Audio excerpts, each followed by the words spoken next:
We're at a moment that has been building for well over half a century. Psychedelics were blossoming in the 60s, and then we have the Nixon crackdown. What's just happened for the first time is that the Republicans have become champions of psychedelics. We're not talking about tripping balls. We have the power to change your brain. There will be $50 million coming out of the federal government for psychedelic research. My prediction would be 5 to 10 years, there'll be 10,000 psychedelic clinics all over America. Dr. Rick Doblin is the founder and president of MAPS, the Multidisciplinary Association for Psychedelic Studies. His goal is to harness psychedelics to change the way we think, feel, and live. 1 in 6 Americans is on an SSRI. New drugs for mental illnesses are about controlling symptoms and not getting to the root cause. The goal is for therapists to be cross-trained in LSD, MDMA, psilocybin, and then they customize treatments. The big worry about the for-profit psychedelic companies is they want to run away from therapy. When you don't do therapy, you don't take advantage of the neuroplasticity. People need to buy more of the drug. That's this capitalism versus altruism. We want a psychedelically literate population that has learned about psychedelics for prevention, spirituality, connection. You don't change an old model by criticizing it. You change it by creating a better new model.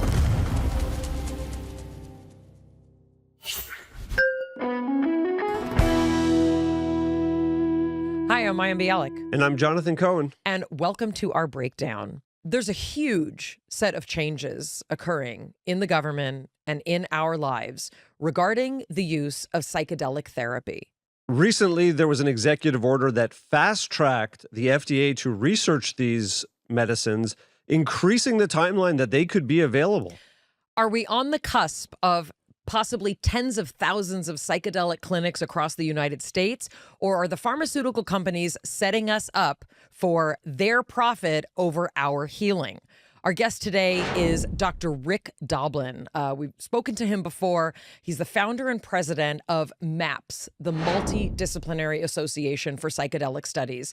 His professional goal is to help develop legal context for the beneficial uses of psychedelics, primarily as prescription medicines, and for a very, very specific and fascinating set of cases. Dr. Doblin's going to explain how MAPS just celebrated its 40th anniversary. So much has changed, even in the last 5 years, in terms of how we understand trauma, treatment-resistant depression, and how these medications are actually tapping into the neuroplasticity that the human brain is utilizing to change the way we think, the way we feel, the way we live. And in particular, for veterans and for underserved populations where rates of addiction, rates of abuse, rates of trauma are higher, how can we get more people the help they need without falling into a pharmaceutical mess?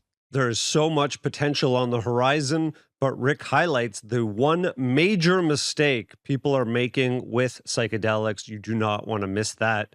We're also going to talk about Ibogaine and the recent conversation about, can this medicine actually change the way we see the opioid crisis, the way we view addiction in general, or is it another way that we're opening ourselves up into a world that we don't yet fully understand? We're so excited to welcome back to the breakdown Dr. Rick Doblin. Break it down. It's fantastic to be here. I'm really delighted.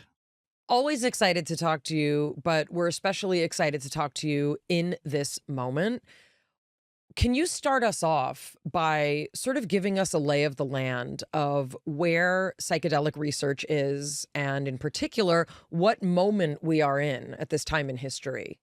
Well, we're at a moment that has been building, I would say, for well over half a century.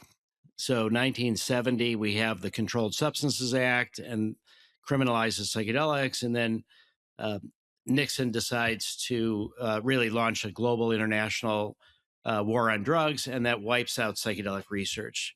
So for decades, there was no psychedelic research anywhere in the entire world. That was sort of the peak of American power. And one of our worst exports was the drug war. All right, so beginning in 1992, a new group of people took a hold at the FDA that were reviewing psychedelics. And actually, it shows how different social justice movements sort of intersect with each other, because it was the AIDS movement, the ACT UP, that felt that the FDA in the 80s, when people were dying right and left from AIDS, that they felt that the FDA was overly focused on risk and not enough on potential benefits, particularly for life-threatening diseases. And so they had a protest act up around the FDA building, which they'd never ever seen before. And then in response to that, the FDA created this group called the Pilot Drug Evaluation Staff that was to pilot new ways to evaluate drugs more quickly. In a way, kind of like the national priority vouchers that Trump has just awarded, in this executive order. But anyway, that group decided to open up the door to psychedelic research for beneficial uses. That happened in '92. So then we were really, MAPS at least was doing safety studies with MDMA. Then research started in the end of the '90s with psilocybin. And then we've basically had about 25 years of enormous investments. Right now, the nonprofits, which began this research, have raised somewhere in the neighborhood of $300 million in donations to bring us to this point. But the pharma industry has now put in investors close to $6 billion. So we are at this stage where there's just an enormous amount of psychedelic research taking place, not just in the US, but in many, many places of the world. Not in certain places like Russia, China, North Korea, places tragically like Ukraine, which we've gotten a $240,000 donation from the Open Society Foundation, from George Soros's foundation, to train Ukrainian therapists. But Ukrainian laws are left over from Russia, and they criminalize research with Schedule I drugs. So until MDMA is made a medicine somewhere else, or psilocybin, or until they change the law, nothing can be done in Ukraine. But we've got an enormous amount of research. And I'd like to refer people to Psychedelic Alpha if they're interested in. It's a newsletter for investors in this area, but it does the best to track what's going on. And they have what's called the bullseye chart, which I'd never seen before till they did it, which was great, which is at the center of the bullseye is FDA approval. And the only thing that's in the center of the bullseye is Spravato, an isomer of ketamine by Johnson & Johnson, which was approved without therapy, and I think is a real bad model for what's best for patients. But it's a great model for what's best for shareholders, because when you provide ketamine without therapy, the results not very durable, and then you just keep needing to buy more and more ketamine.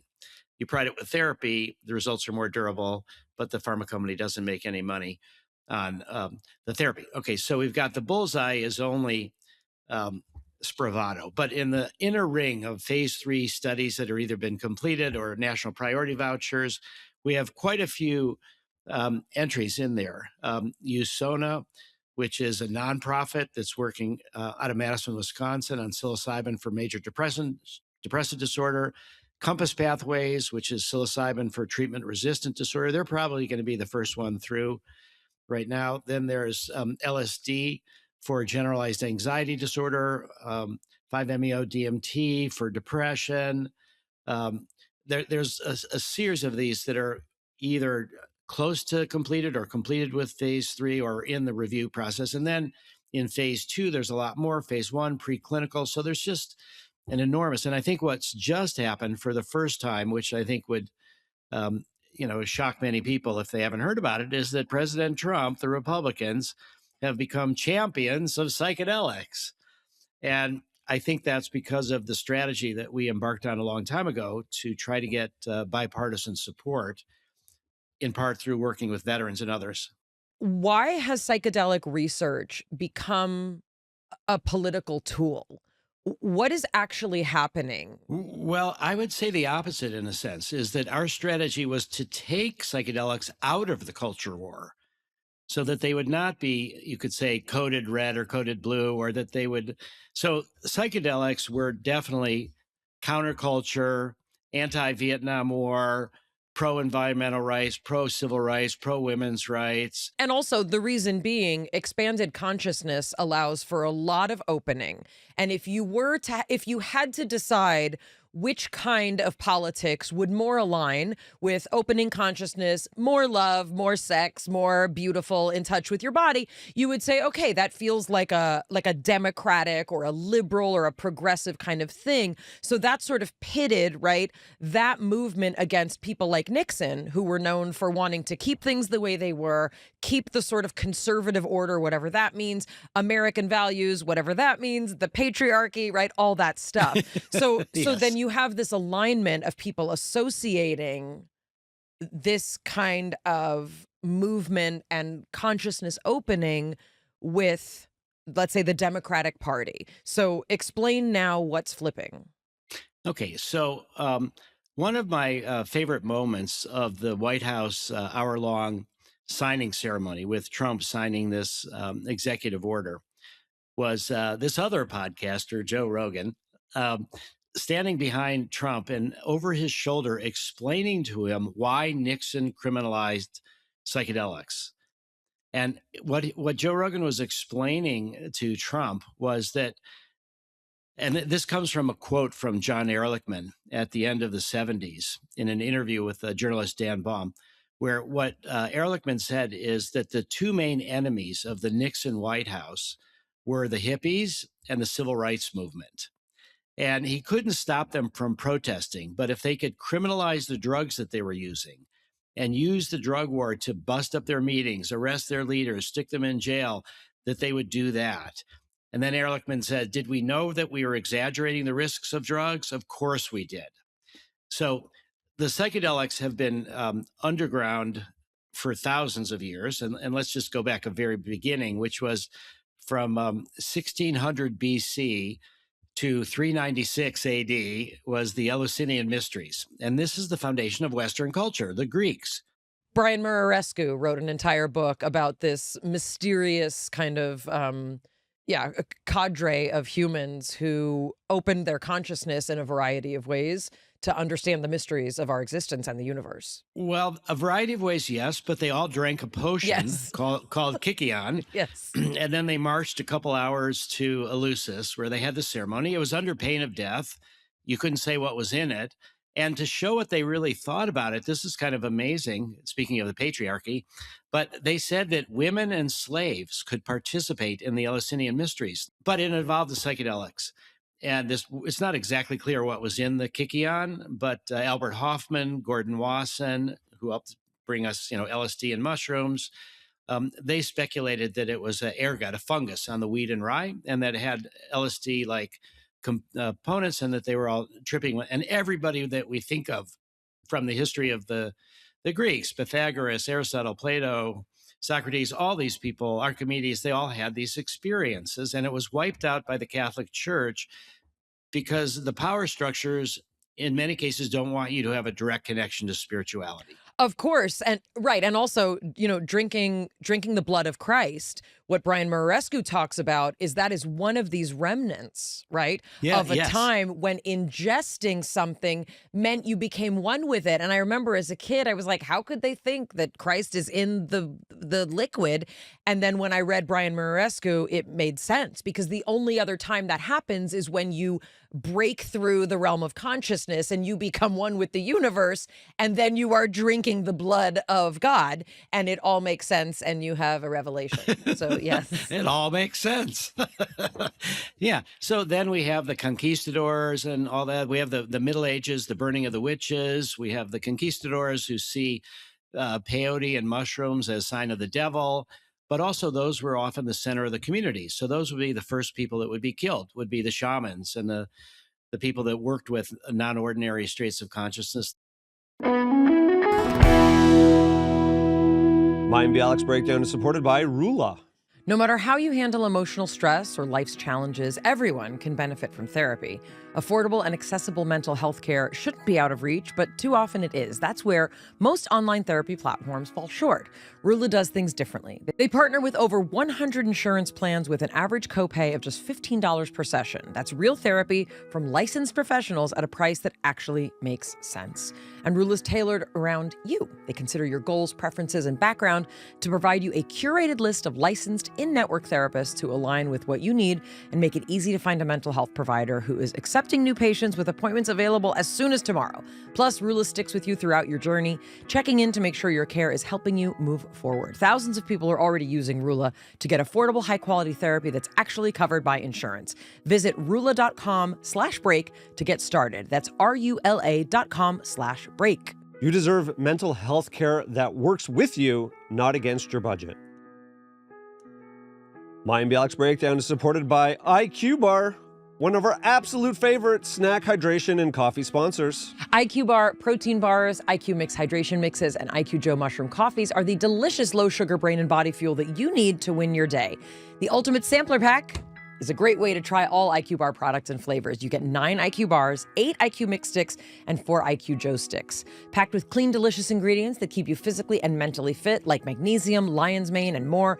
There are plenty of flavor combinations to choose from: mint chocolate chip protein bars, blueberry pomegranate hydration mixes, vanilla spice coffee, even limited edition and seasonal flavors too. I'm extremely excited that they have updated their Ultimate Sampler Pack. It's a new color. It has amazing things in it. And I'm going to go out on a limb here and disclose something about myself that no one knows. I'm a big coffee snob, and I have been drinking their coffee.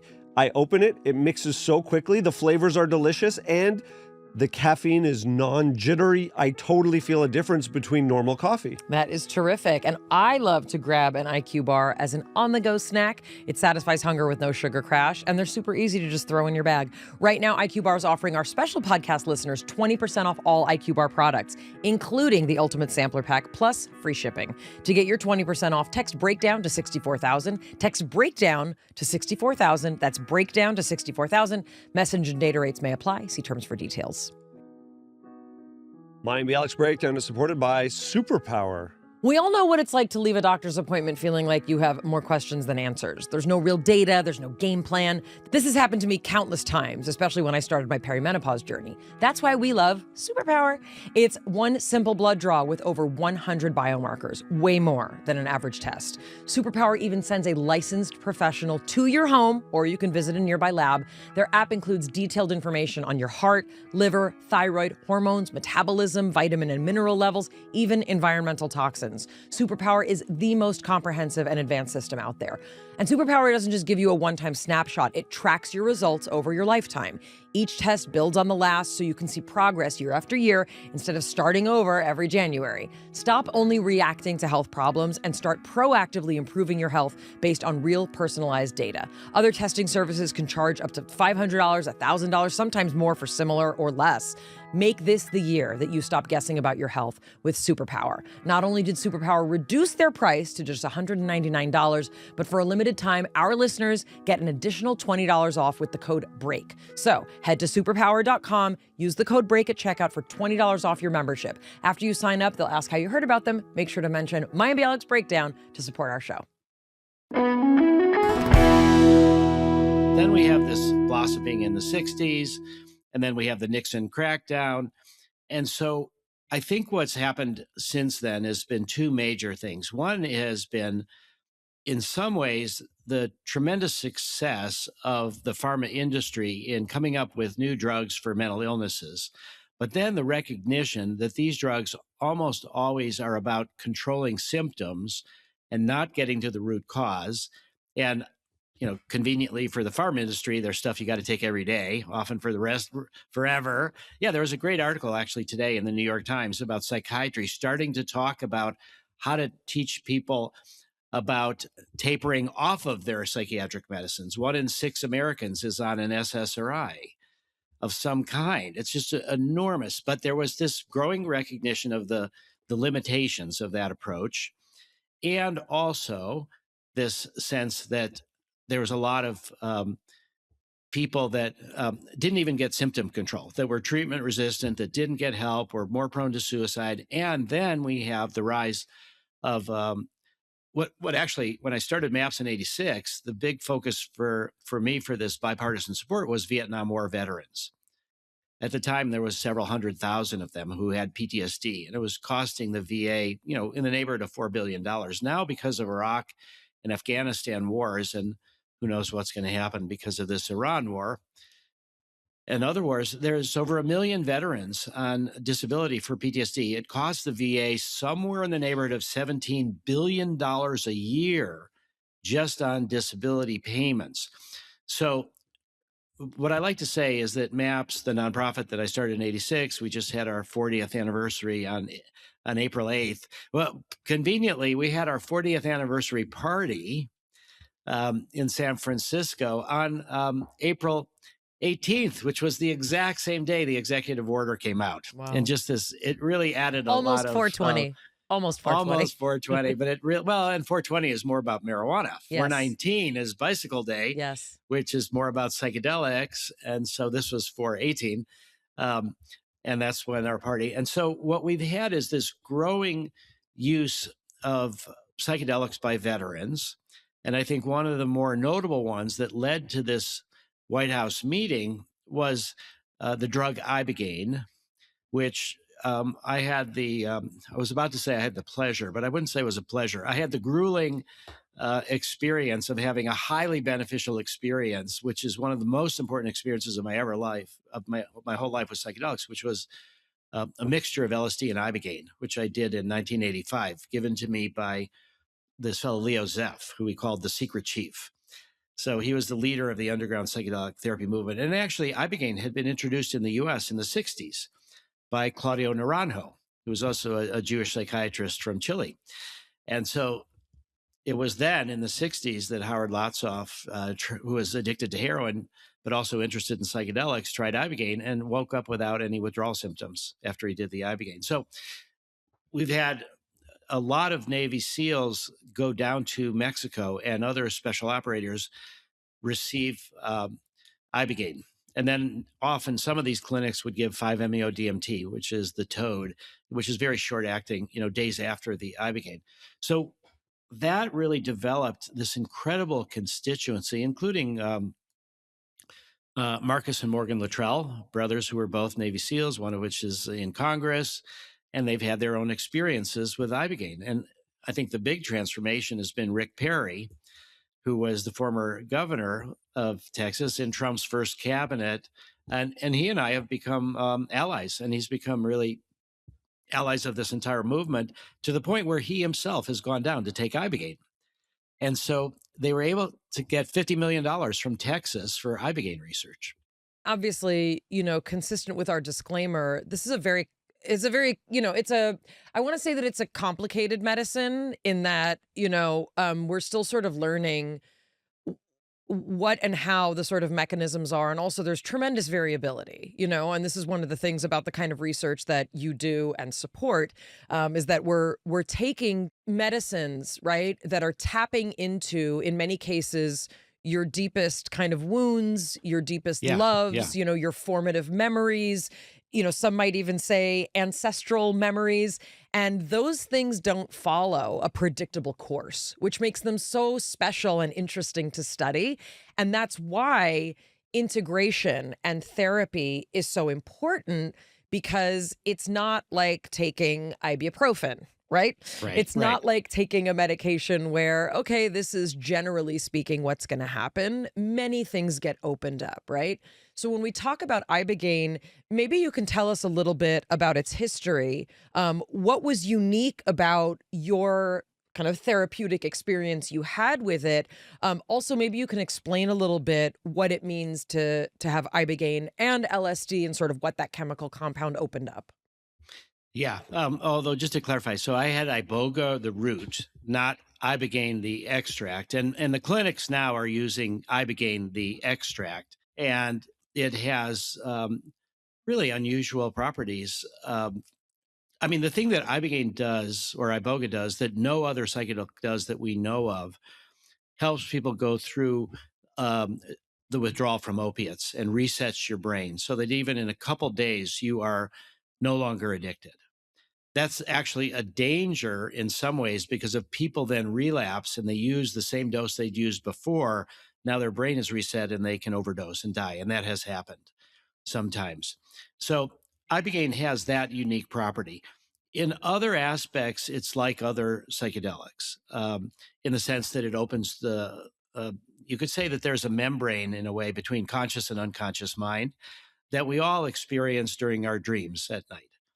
But through meditation, through fasting, through all different mechanisms, people have found that there are ways to sort of open up this permeable membrane and have things emerge. You know, artists talk about it, or being in flow. People talk about being in flow. So that when things emerge with psychedelics in general, people talk about Ibogaine as more about connection to ancestral memories. I didn't actually have that experience, but I do want to just briefly speak about Rachel Yehuda. And she's done work with Holocaust survivors and their children and identified epigenetic mechanisms by which stress levels, anxiety levels are passed on from parents to child. Yeah, we've talked about this intergenerational trauma and how there actually is a science to it. It's not just anecdotal, and she obviously is someone we've spoken about a lot in terms of this research. So yeah. Yeah, and then she's also been doing some studies recently to show, does successful therapy change these epigenetic markers? And there's preliminary evidence that it does. So that it doesn't mean MDMA therapy, which is what she's looked at, but just successful therapy of any kind. Just to say, we're also getting ready. This is a slight tangent, but we're getting ready to work with MDMA with couples therapy, where nobody has a diagnosis. So we've got a project at Columbia University, which is to interview underground MDMA therapists all over the world to see how they work with couples with MDMA. And the most unusual one is a husband-wife team outside of Mexico City, and they specialize in working with couples before they conceive a child. Oh my goodness. In order to work through the traumas that produce these epigenetic mechanisms so that they don't pass on multi-generational trauma to their kids. I mean, talk about a longitudinal study. Like when my kid is 60, do I have a right to say it didn't work? It didn't work. Perhaps, yeah. And, again, probably they need their own therapy as well. But so with Ibogaine, so to zero in on Ibogaine, Ibogaine is also the most dangerous of all the psychedelics in that it has an impact on the heart, on QT prolongation. And one of the challenges and one of the things that we're going to see about this executive order, White House, what it really means is that the FDA has a cutoff for QT prolongation, and I think it's 500 milliseconds or something. And if anything is over that amount, then they'll say it's too dangerous to use. However, Ibogaine almost always produces something that's, over that amount. And so currently, the FDA has put an Ibogaine project on clinical hold. Wait, and you're talking about QT prolongation in terms of heart, correct? Yeah, yes, in terms of heart, yeah. Yeah. So one of the things that happens with a lot of these medications that people may not, realize until they're kind of in it and think they're dying, a lot of these medicines do have physiological effects, which in some people can be dangerous. Yeah, I think so. I think that in the Bwiti, so Ibogaine it's from Gabon, Western Africa. It's used in this Bwiti religion. It goes back hundreds, if not thousands of years. And they have various techniques to try to keep people safe. They make people stand up and walk around and do various things instead of just lie down the whole time. To regulate some of these interesting ventricle and heart things that can happen. Yeah. So Ibogaine in the clinics that are responsible is administered under medical supervision, often with an IV. And often magnesium or other things are given in order to try to help with this QT prolongation issue. So I believe that Ibogaine can be administered safely under medical supervision. There's clinics that have had thousands of people without anybody dying, but occasionally somebody will die. And so it's not 100% you can eliminate this. It's a little bit of an unknown. However, many medical procedures have a risk of fatality. Knee operations are not so great for, sometimes people die under knee replacement operations. So what you need to do is what the FDA always is supposed to do, is balancing risks and benefits. So what is the risk of untreated opiate dependence? It's often fatal. So, in any case, I believe that a rational risk benefit analysis with Ibogaine under medical supervision can pass the risk benefit test. I think there's going to need to be a challenge to the FDA about what they have is a unreasonably low cutoff point, and they're ignoring evidence that unfortunately was not gathered under FDA clinical studies, but gathered in these clinics in Mexico, New Zealand. So around around 12 to 15 years ago, MAPS did 2 studies with Ibogaine. It had never really been studied because it was always being used outside the United States. Ibogaine is criminalized in the United States, but it's legal in most of the world. So in our zeal to criminalize things in the US, we criminalize Ibogaine, which does not have an abuse liability. People, Brian Hubbard said something really funny, which was, if your idea of lying down for 12 hours, vomiting, and not being able to walk for another 24 hours is the idea of fun, yeah, then Ibogaine has abuse potential. But people don't abuse it. But in any case, it's Schedule 1 in the U.S., but it's legal or not illegal in most of the world. So it's not illegal in Mexico. And so we did the first study ever at these clinics, one in Mexico, one in New Zealand. And we used the Addiction Severity Index, which is the standard measure for addiction. And we would test people at baseline in these clinics and then 1 month, every month for a year to see the long-term follow-up. So this was called an observational study. We were not administering the Ibogaine, so we could do this with IRB approval. And we showed that it was pretty promising. I think the idea of one dose miracle cure and people are done forever is not true. Occasionally that works, but often people talk about wanting to get another treatment a year later, 6 months later, or treatment of other kinds. But it really does reset people from the dependence and gives them this psychological experience of getting to the root causes. So I think one of the things that comes up, and this is absolutely not my perspective, but I think one of the things that we're up against with a lot of psychedelic research, at least, from a layperson's perspective, is there are certain kinds of people that many individuals are comfortable helping. And there are certain kinds of people that the powers that be kind of want to push off to the side. And, I was born in 1975, right? So kind of after the Vietnam War. And, you would meet people and my parents would very lovingly say, like, that's called shell shock, right? Or we would meet someone and they would say, like, he went to Vietnam and, he didn't come back the same, right? And I think there's sort of this notion, and I think veterans is one category, right? Where people kind of just think like, oh, you went to war and now you're old and crazy and like, sorry. And then when we talk about, addiction, I think that a lot of people still view this kind of addiction, opioid addiction in particular, as a moral failing. Like these are people that made a lot of bad decisions and they're poor. And this is also where we do get a partisan conversation, which I think is kind of ironic, right?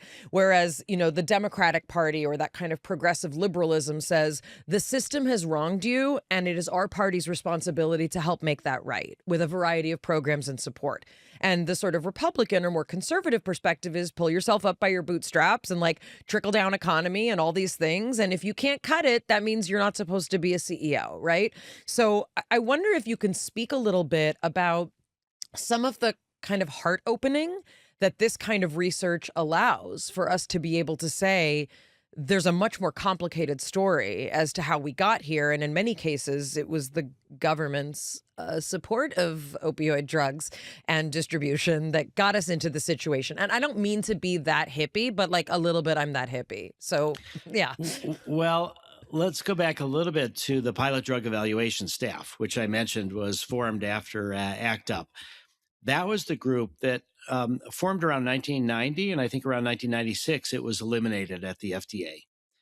But during its short history in 1992, as I said, it opened the door to psychedelics, but it also opened the door to OxyContin.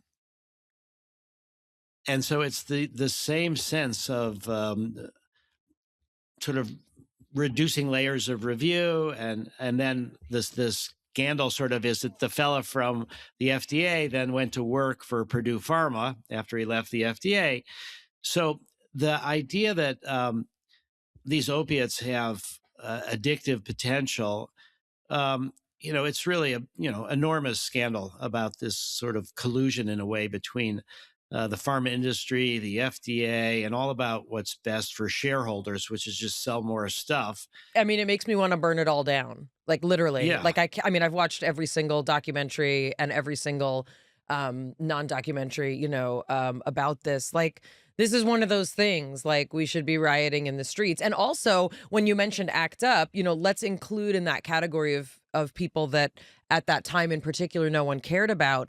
There was a crisis that was striking deep into the homosexual community, the LGBT, what we now see as the LGBTQ kind of larger community, and no one cared. Like, I mean, some people cared, but no one that could actually have done anything cared. And we're kind of seeing that play out. So it's interesting you mentioned that. Like, there are these populations that people are happy to dismiss. And I think now we're having this reckoning of what does it actually mean to have these crises? Yeah, I think so. I mean, I think that was this idea that AIDS is a plague from God for being non-ordinary, in your sexuality. So I think that this raises really an important issue about what I like to say about MAPS is that we don't just do science, we do political science. So most of the people that have addiction, we think of them as the other. So psychedelics can be great for addiction. So the fact that now we're talking about Ibogaine, although it's mostly in the form of PTSD and traumatic brain injury, not so much in the form of opiate addiction. So because many of the veterans have traumatic brain injury from all these explosions, and they have PTSD from what they've been through, and many of them are also addicted to the pain meds and stuff. But the focus has been so addicts are generally the other. That's why MAPS chose MDMA of being the most gentle of all the psychedelics, but the deeply profound and the most ideal, I think, for PTSD, and veterans as being a sympathetic patient population. However, most of the people in America that have PTSD are women, survivors of sexual abuse or domestic violence. But there's not one single women's group that I'm aware of that supports research into the treatment of PTSD. Not one. And there are loads that support research for veterans. So veterans were the way in which we really began to get bipartisan support. And I think that was, again, both a political decision, but also a compassionate decision. But when you have a culture that has demonized psychedelics, has spread enormous misinformation, you need to go to where the suffering is and where people care about that suffering. And so that became MDMA for PTSD. We began, our first study was women survivors of sexual assault. And near the end of that study started to be the Afghanistan wars and then Iraq. And so then we started adding veterans into our studies. And then for political reasons, but also, again, this idea of working on all sides of the conflict, we did veterans, firefighters, and police officers.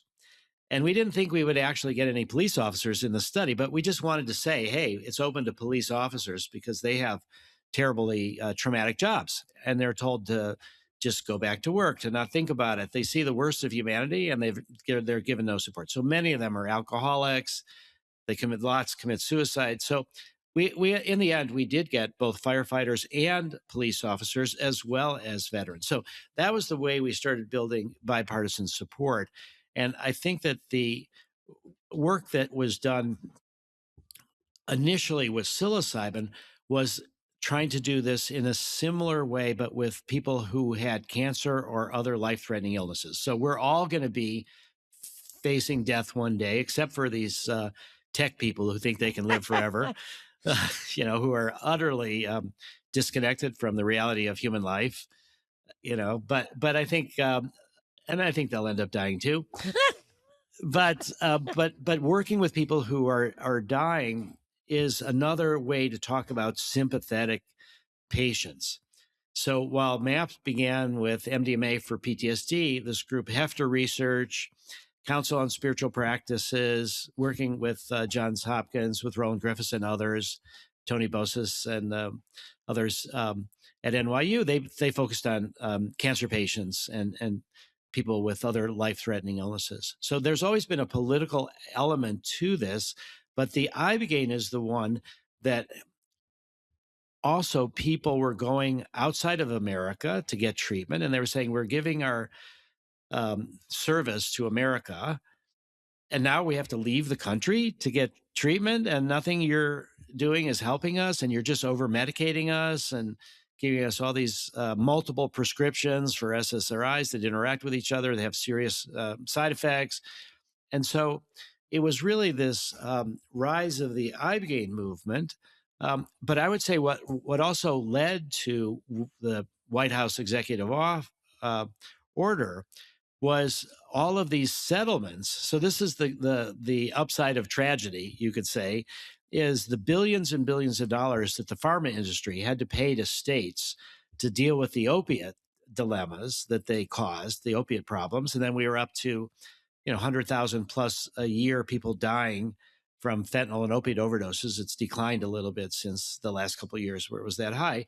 But that led to all these billions of dollars going to states. And then Brian Hubbard in Kentucky was working with the Attorney General's office, and he decided to try to allocate some of the money that was going for treatment of symptoms of people to turn it into research with Ibogaine. I think a lot of people don't want to think about this, which I completely understand. But can you sort of explain, what was going on that led to the government feeling the pinch of this, that made a conversation about actually trying to get to the root cause of some of these problems possible? Well, what was going on in many areas of the country, not just the cities, but often in rural areas where jobs were disappearing and where people had jobs that they often had to physically do work, and that would, like in mining and stuff, and they would end up having different kinds of pain. So there was starting to be pain meds in a lot of these places. And then what happened was pill mills. And so it was pretty obvious that the amount of prescriptions that were being filled in certain areas were way more than everybody in the whole county or whole city could reasonably use. Dope 6 shows this very well. And I think this is something, even just to frame what you just said, for people who have blue collar jobs, right? For people who are doing manual labor, and with less jobs being available, people are working extra shifts. People are literally overexerting, which is leading to the kind of things that most people don't want to think about. It's leading to physical pain and injury and a need to get back to work quicker, right? We don't have that luxury. If you're in a single parent family and you have a blue collar job, you do not have the luxury to recover, right, from an injury. So we need medications that make you able to literally get back to work so that you can try and put food on the table. So you get this sort of like dynamic in these places where blue collar jobs and manual labor is kind of the mainstay, and you get these enormous needs, which obviously is very, very addictive, and you need higher and higher doses. Yeah, and then the pharma companies are more than happy to provide higher and higher doses, escalating every way, without any kind of real thought about the addictive potential of it. This created the epidemic. Yeah, it was very much a pharmaceutical company empowered by FDA with very limited oversight.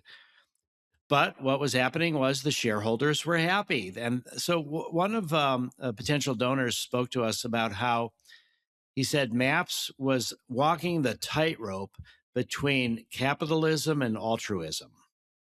And so I would say, in general, the pharmaceutical industry is not about altruism. It's not about what's best for patients. It's about capitalism. It's about what's best for shareholders. When MAPS created the MAPS Public Benefit Corp, the for-profit company that we thought would move MDMA through the system and then be able to market it, we created it as a public benefit corporation. So just as a brief sideline here, the Public Benefit Corporation is a modification of capitalism where with a traditional company, you have to maximize profits, and minority shareholders can sue the management if they don't think they're maximizing profits, because that's their mission. So it's like cancer, this growth without any kind of concern about externalities, the growth that eventually kills the host. But with this public benefit corporations, you put whatever you define as public benefit over making profits so that you can maximize public benefit. And that, in the way I interpret that, is public benefit is what's best for patient, not what's best for the shareholders. It's what's best for patients. And it can still be good for shareholders. But we had capitalism run amok, and then we had Purdue Pharma and other companies along the distribution chain just pumping out enormous amounts of these pills that any person looking at it would say, these are not going to the people that are getting the prescriptions. They can't use that much. This little town can't have that many people that need it. So the recognition then started showing up in deaths and what's been called deaths of despair. Now, this is often in rural areas, but it's not only. I mean, rich people get addicted and also die, but this was deaths of despair, were deaths from alcoholism, suicide, and drug overdoses. And they just kept rising and rising and rising as the shareholders get making more and more money. And finally, it became clear that there was this nexus between the overprescription of pain meds and the opiate epidemic. And so the Purdue Pharma and other pharma entities were then sued by various entities, either the government or individuals, and they were forced to disgorge billions and billions and billions of dollars of ill-gotten gains and give them to the states to try to remedy the damage that they had caused. And so this money, Kentucky actually got $840 million, one state. And so Brian Hubbard, working in the Attorney General's office, had heard about Ibogaine as more of a cure for this opiate dependence, which it is. Whether it's a cure for the underlying issues depends on the integration. It's not just here's the pill and then that part's cured. But Brian tried to get 42 million, 5% of the money that was going to Ibogaine. And he got a long way. He had hearings. He went a long way to do that. And then the Attorney General and other people in the administration who had been involved previously as lawyers for the pharma industry killed it and fired Brian. But fortunately, he kept working in other states. And eventually, through these connections with Marcus and Amber Capone from a group called VETS, that was sending a lot of veterans down to Mexico for Ibogaine. Rick Perry heard about it. Rick Perry heard about our work with MDMA with veterans with PTSD. And so we started building this support. And then over time, what's culminated now is $50 million from the state of Texas. And it looks like it's going to be matched by $50 million from federal money to develop Ibogaine. And then there's other states that are trying to come through. The problem, as I would see here, is what is the entity that's going to be the pharma company? And so what we see so many times is public money is turned into private profit. So what I'm hoping, and I don't know if this is going to happen, is that there be a public benefit pharma company created just for Ibogaine to be the one that collaborates with all the states and the federal money, combines the data, and then turns Ibogaine into a generic drug, meaning that it will be commercial sales at a competitive price based on the manufacturing cost. Now, I don't think that's likely, but I think that would be the best outcome. And that's what we need to watch out for, because it's now $100 million plus other states of public money, and it shouldn't just be enriching some for-profit company. And in fact, earlier on, there is a company called Gilgamesh that has developed an Ibogaine-like molecule that they claim, they've never tested it in humans, but it doesn't have the impact on the heart as much. And so they said, let's forget about Ibogaine, let's use our molecule. And fortunately, Texas decided not to do that they're going to focus on Ibogaine. Meanwhile, the FDA has put a clinical hold on a study that was for Ibogaine because of this QT prolongation limit. But I think that will be overcome. And I think that there will be research in the U.S. on Ibogaine, and I think that it will end up becoming approved. Gilgamesh, is partnering with AbbVie and Columbia University and, NIH. So, Well, let's just say what that means is Gilgamesh sold a short-acting psilocybin molecule to AbbVie yeah. for $1.2 billion. And that's in part, because it's a patented substance, whereas psilocybin and these others are in the public domain. And even the uses of psilocybin, MDMA, LSD for a lot of different things are in the public domain. But the other part of it is that they're claiming, and this is, I think, the big concern that I have about the whole industry right now, is most of these companies are saying you don't need therapy. You don't need therapists. You just need medical monitors, dosing session monitors, or they're trying to dumb down the qualifications of the person that are with you. They're trying to pretend that they don't do therapy, and they're trying to grab all of the value as much as they can for the drug and not for the context, not for the therapists. Tell us a little bit about your personal experience, because I think it's important. Okay. From 1985, you said, correct? Yeah. Yeah. Yes. So 1985 was when I started a nonprofit before MAPS in 1984. MAPS I started in 86. The nonprofit I started in 84 with Debbie Harlow and Elise Agar, the three of us, were doing this, was to gather support from the psychedelic community that was now surfacing in a way to try to protect MDMA. Everything was criminalized, but MDMA was legal under the name Adam from around 1976. That was the code name. And around 1980, 79, 80, 81, it sort of escaped from these therapy settings and began used as a party drug under the name ecstasy. And so that's what attracted the attention of the government. And that's what presented an incredible opportunity, because those of us that had started learning about psychedelic therapy and the elders that had really taught us about this realized that MDMA should be used in quiet circumstances at homes. It was not used in any public settings. Are you sure? Let's take a warehouse and have a lot of music blaring really loud. Okay, but that didn't happen until it became ecstasy. So it was a therapy drug before it became a party drug. Then the party drug is what attracted the police. And then we had this period of time where we could introduce various people to MDMA when it was still legal, to prepare them to be witnesses. Some of them were Rabbi Zalman Schachter, who started the Jewish Renewal Movement, Brother David Steindl-Rast, who's a Roman Catholic monk, Lester Grinspoon at Harvard Medical School, all sorts of luminaries in different ways that we could do that. And so Leo Zeff, who was the secret chief, as I mentioned, who had really introduced MDMA into therapy, he came to me and he said, you're about to do this political work, and the more you're emotionally balanced, the more you own your shadow. So this is a concept from Jungian therapy, that your shadow, the parts of you that you disown. And we could say that Trump is a master of projecting his shadow onto others. That's the most psychologically sophisticated analysis I've ever heard. Okay, yeah, it's whatever he's doing, he accuses other people of doing, and and in any case, this idea was Leo said, we need you to own your own shadow, because if you go to these meetings with the DEA and the National Institute on Drug Abuse and stuff, if you are all good and you're thinking they're all bad, you're not going to be able to build bridges. You're going to be pushing people away. I want you to have this big therapy session.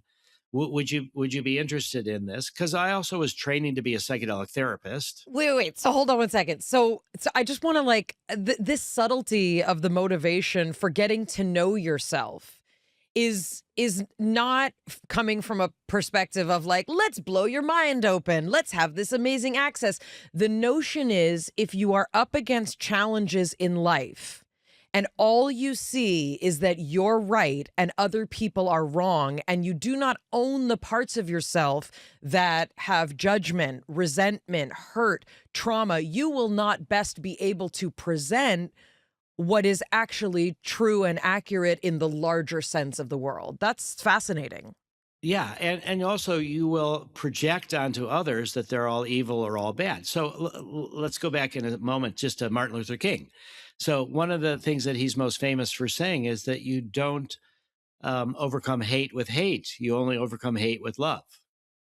So, and then just to talk about multi-generational trauma again, we have conflicts that have been going on for thousands of years, between the Shiites and the Sunnis, not quite thousands of years, but between Protestants and Catholics, between all sorts of conflicts have gone on and sustained and get passed on generation after generation after generation. So, or actually, here's a funny part about the Maccabees. I don't know, many people don't realize that Judaism has been saved not by the Orthodox, but by the Reform.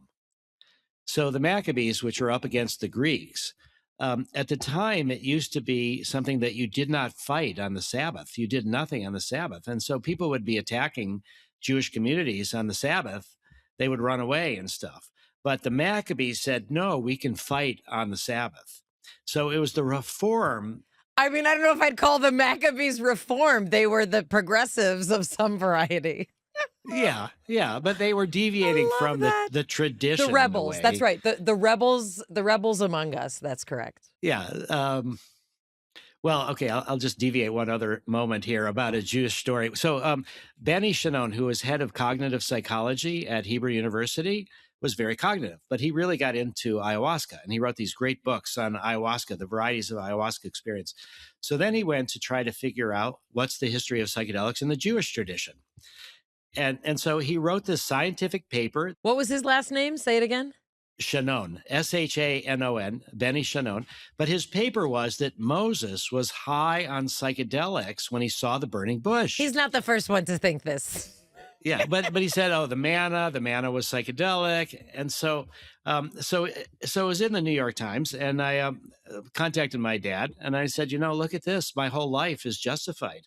I'm just following in the footsteps of Moses. So my dad was like hilarious. He's like, well, in order for me to believe that Moses was high on psychedelics when he saw the burning bush, he said, first off, I'd have to believe in Moses. And I was like, you're right. Checkmate. What can I say? I mean, a conversation for another time. The revelation at Sinai, we saw sounds. When is the only other time that you have synesthesia is usually under the influence of something that causes that kind of mixing of modalities. Yeah. Yeah. And there's no archaeological evidence that the Jews built the pyramids or that they spent 40 years in the Sinai. So these are like, mythic stories that if you take literally, it's one thing, and that's the fundamentalist approach. When trees start talking to you and you're seeing sounds, like something interesting is happening historically, that someone chose to write that down. Well, what we have is this growing sense in the therapeutic community, the U.S., the warfighting community and stuff, that there was something more needed, and Ibogaine, which was available. If you're going to be going up against the kind of challenges that you're going to have as an advocate, you need to own that part of yourself. And so that's what led to your journey. Yeah. And so Iboga, when you take it in the plant form, it takes quite a few hours for you to start really feeling the effect. So Leo was like, I don't want to just sit here waiting for it to take an effect. I want to give you 350 micrograms of LSD with the Iboga. So, because the LSD really comes on around an hour, peaks around 3.5 hours. And I was like, sure, give it to me. You were like, sure, give me the Iboga and LSD. Yeah. I mean, I had great respect for Leo. He, by the way, had his own copy of the Torah. Wow. He had his own Torah scrolls. Amazing. He was a clinical psychologist. And I very much trusted him. I'd worked with him before on an LSD harmaline experience that he had sat for me. Harmaline, interestingly enough, is part of ayahuasca. It's MAOI inhibitor. But harmaline, I think it was in the 1920s, it was identified. And the scientific name was telepathine because the Indians claimed that it made them telepathic. that they could tell where the animals were, that they could read each other's minds, things like that. But in any case, what turned into the experience for me was not about my ancestors. It was more this psychological sense that I'm in this incredible opportunity. I'm going to battle up against the government. I'm trying to help bring back psychedelics. I have to be as prepared as I can, and yet I'm scared. I mean, the LSD and the Ibogaine dissolve your sense of self, move you into something bigger, and I was just really, really scared, and it was hard for me to let go. And I would then sort of get really down on myself, and then I would just get nauseous that all I needed to do was let go, but I couldn't do it. And so then I would vomit. And so I could actually feel the LSD rise for the first couple hours and peak. And that was pretty fine. I could do that. I could open up to it. But then the Iboga sort of came up. I could feel the two separate drugs in a sense. And the Iboga was more guttural, more instinctual, more kind of embodied. LSD is more ethereal. And that started, and also people do a lot of vomiting potentially on Iboga. Yeah, to talk about the vomiting. So that's a purging, as it were, or is it just like your body's like, this is a toxin and I have to do this? I think it's both. I think it's both. I think that you have this physical. People talk about this with ayahuasca as well, with peyote.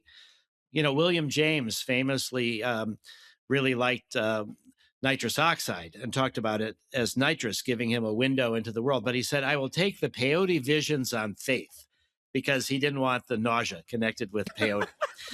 Right. So I ended up feeling this cycle. I would vomit. That would be a little bit of relief. And then this whole cycle would begin over and over and over again. And being Jewish, I had this image that I was being crucified on the cross of self-perfectionism. So I had this whole Christian imagery of self-perfectionism. I had to be perfect. I couldn't accept my flaws. I couldn't let go. And it was just this over and over. And so I ended up vomiting for like 10, 12 hours. Nope. No, thank you. It was not fun. I think Ibogaine is not as nauseating as Iboga. So I actually have heard some people say they enjoyed their Ibogaine experience. And I'm like, how is that possible? Okay, but then what I called my experience after 12 hours. What were you thinking about for 12 hours? Hold on. This whole thing, this nausea, this vomiting. He was thinking when he was going to vomit again. Pretty much, yeah. But then I was trying to think of this, how come I can't just let go? How come I can't let's go? Why is this? I'm so scared. It's just over and over and over. And finally, I called it the transcendence from exhaustion. I just gave up the struggle. And then this was now the sun had set. We started at 10 in the morning. Now the sun had set and it was the evening. The stars were starting to come out and I just gave up. And I had this most beautiful 12 hours at night during the darkness, a little bit less than 12 hours. And then I sorted it all out. I was no longer nauseous. And then what I realized is that, you know, I'm trying to think, I want to do whatever I can to help the world improve. You know, that's kind of like, you know, I want to be Jesus, or I want to be a savior. I want to, you know, do the best I can to make the world a better place. And so I realized that part of this perfectionism was not wanting to be human, wanting to be perfect. All humans are imperfect. I didn't want to be perfect. And part of that was this fear of death. If I'm like perfect, then maybe I'm not going to die. Maybe everybody else will, but not me. So then I sort of accepted this idea that I'm going to die. And then I realized that I didn't need to be perfect, and that this self-critical part of my brain, which was so linked to self-hatred, was actually a necessary part. The self-critical part is the key to quality. You could say from a scientific point of view, it's how do you challenge your hypotheses? You need the self-critical part. But I felt if I can get rid of this idea, I have to be perfect. And if I can separate self-criticism from self-hatred and make the self-criticism an ally instead of a painful thing, then I could make a lot more progress in my life. And I felt that overnight, it was just this blissful thing. And then what happened was that somehow I told myself that this was unearned, and that by the sunrise in the morning, even though I had all this sorted out, the nausea would come back, and that did happen. So then I couldn't move for another day. Oh, for Pete's sake, what do you do? I curled up in a fetal position and I just lied there.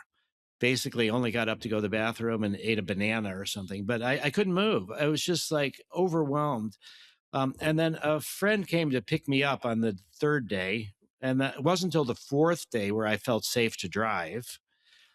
But I felt like I cleared up a lot of this self-critical. So I recently read about how the GLP-1s, how people are talking about how they have less food noise in their brain.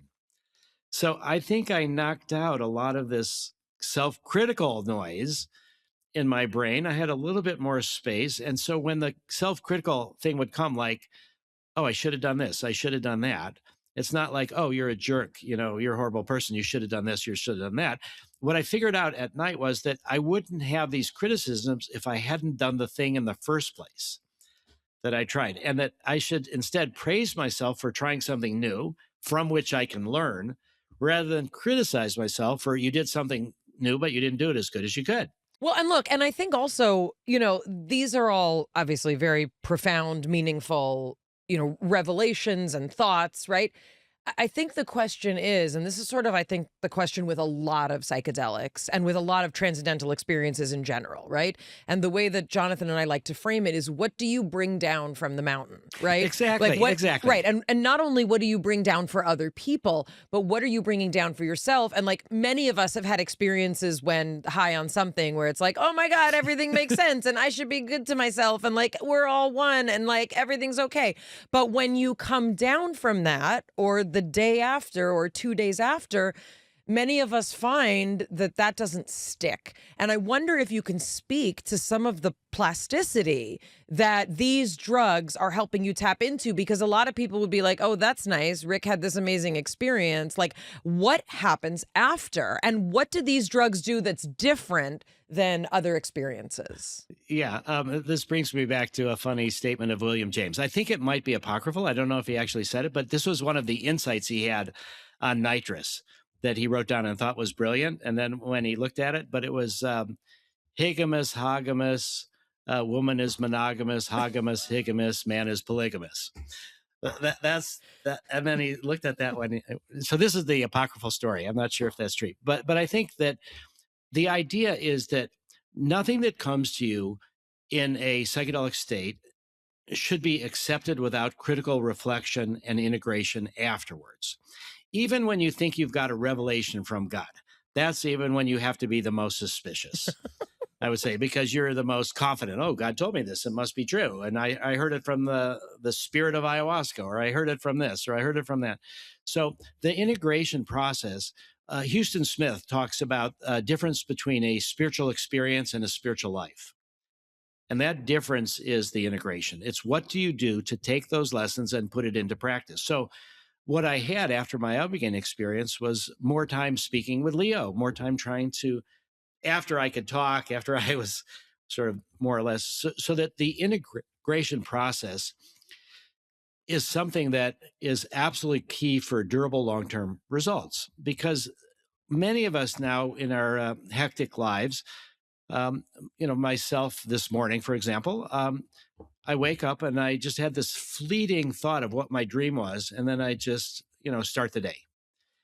You need to take a lot more time in the morning just to reflect on your dreams, to try to get into what they're trying to tell you. I mean, Freud talked about dreams as the royal road to the unconscious. So did Plato. Yeah. And there's a lot to it. And so often we see that the psychedelic experience moves into people's dream life.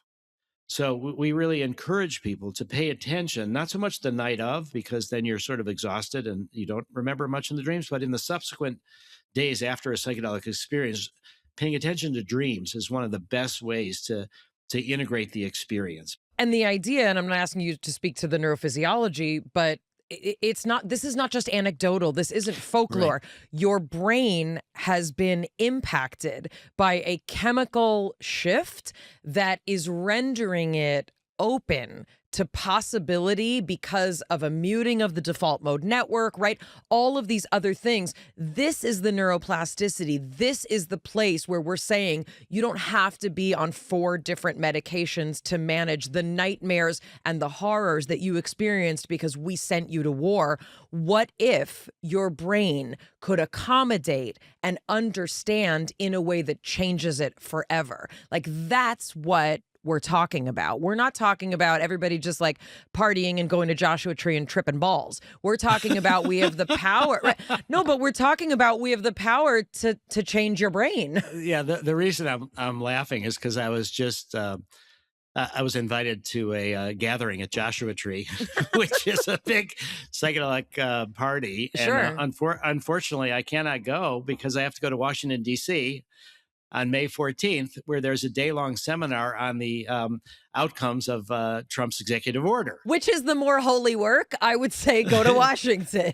Yeah. To speak to that, what you're describing is what we call neuroplasticity. That's where the transformation of trauma happens. That's where all of your old stuff gets rewritten into your brain so that you don't have to live like this anymore. Exactly. That's also where the epigenetic mechanisms can start disappearing. Have you had Gul Dolan? Have you interviewed her No. yet? So Gul is the scientist. So she was at Johns Hopkins. She's the one that really has pioneered this idea of critical periods. And so we all know that kids can learn language better than adults. So you have these critical periods for eyesight, for hearing, for language, and social reward learning. So what she's done is she's looked at mice models and given them all these different drugs. I think she would be great to have on your show. But she's the one that's really done the early work with octopuses. We provided the MDMA, I'm happy to say. So did you drug the octopus with MDMA? Yeah, no, she did. So if people have seen My Octopus Teacher, that documentary, it's incredible. But from that, you see that octopuses are solitary creatures. They'll kill other octopuses until the end of their life when it's mating season, and they mate and die. But they're solitary creatures. And 600 million years ago or something like that, humans and octopuses diverged in the evolutionary line, but octopuses still process serotonin. So Gul was wondering, what happens if you give MDMA to an octopus? Will it become pro-social? And so she did this experiment. Did she put them in a warehouse with lots of bright lights and bottles of water?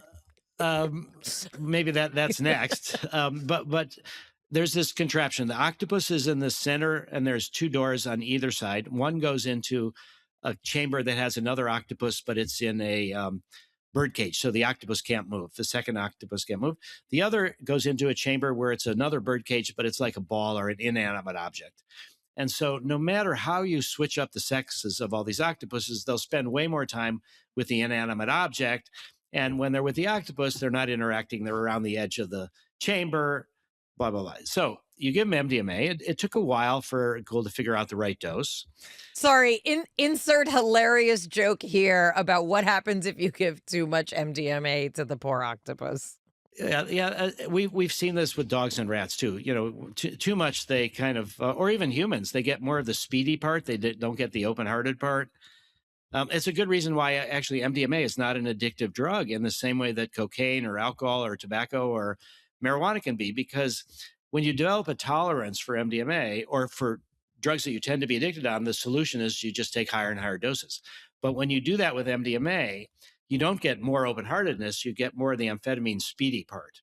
And so people don't get what really they're looking for. But in any case, the octopuses, under the right dose, they soak them in the water for 10 minutes. They absorb the MDMA. And then now all of a sudden they hang out with the other octopus and they're interacting, so that the pro-social effects of MDMA are evolutionarily conserved and pre-verbal. Now this gets us to another point I'll just think, which is I think it's extremely important to start treating people closer to the trauma. What that means is that from the military point of view, there's now $10 million from the Department of Defense to treat active duty soldiers with PTSD with MDMA, not just veterans. But there's 2 studies that are starting. One is at Harvard's McLean Hospital. This is 18 to 22-year-olds with PTSD from childhood trauma, and they're giving MDMA. The other is at UCLA. And the goal is to move down the age to start giving it to kids that are traumatized at a younger age.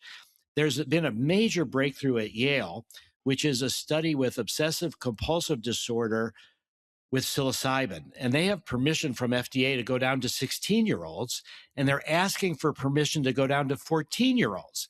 Now, you're looking a little bit worried. Well, I'm just thinking about all the other things developing in the human brain at 14 and 16, which, yeah, go ahead, keep going. Okay. So let's assume you're traumatized. Your brain Oh, is Rick. not, no, your brain is not developing normally. Sure. No, absolutely. Okay, not only that, if you can layer in connection, love, self-acceptance, self-compassion, the earlier the better. So I think the argument you just used is people's brains are still developing, they're not fully mature through 25. That's been an argument, first off, captured by the drug warriors. We've got to, because the whole thing about the drug war is we have to protect young people from drugs. And then there'll be this argument, their brains are still developing. The other thing that I think it really doesn't take into account is those cultures that have successfully integrated psychedelics, like the ayahuasca cultures, the Native American church. They don't have age limits. I went to a Native American church peyote ceremony on the Navajo reservation, and a Navajo man brought his 9-year-old son.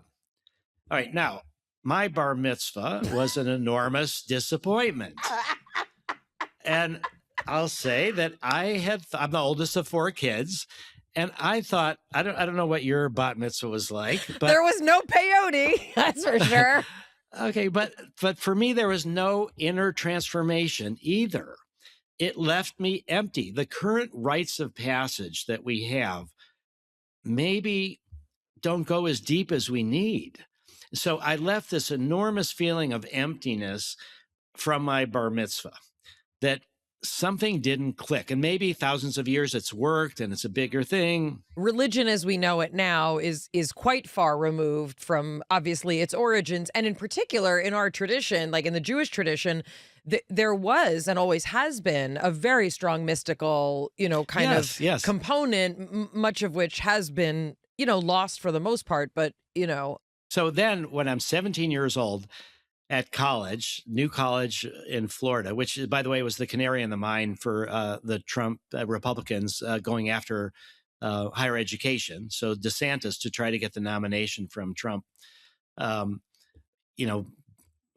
destroyed New College as a thing. Now he's after Harvard, after all these other universities. But in any case, when I was 17 in 1971, and I took LSD, and I thought, this is what my bar mitzvah should have been. Who am I? Where do I fit in? What does it mean to have courage, to let go? But the most amazing thing for me of all of it was emotions. I was very much in my head, and the LSD brought me in touch with emotions, even though often fearful. But I'm like, God, there's this whole other side of me. I just think that when we talk about traumatized kids or kids with OCD or kids with autism or other things where they don't understand emotions or body language, I think it makes a lot of sense to say that there should not be these age limits. But you need the support of the parents. You need, a lot more support systems. But I think that this general sense that we want to treat people closer to the trauma, and this argument that their brains are developing in not healthy ways. So you layer in love, connection, spirituality at an early age, that's going to be good for your developing brain, not bad. Overuse of things is going to be bad. If you're using marijuana every day as a young kid in your teenage years, it's not good for you. Well, I'm also thinking, Gabor Mate's, kind of notion of like we all have some trauma, either lowercase t or uppercase t.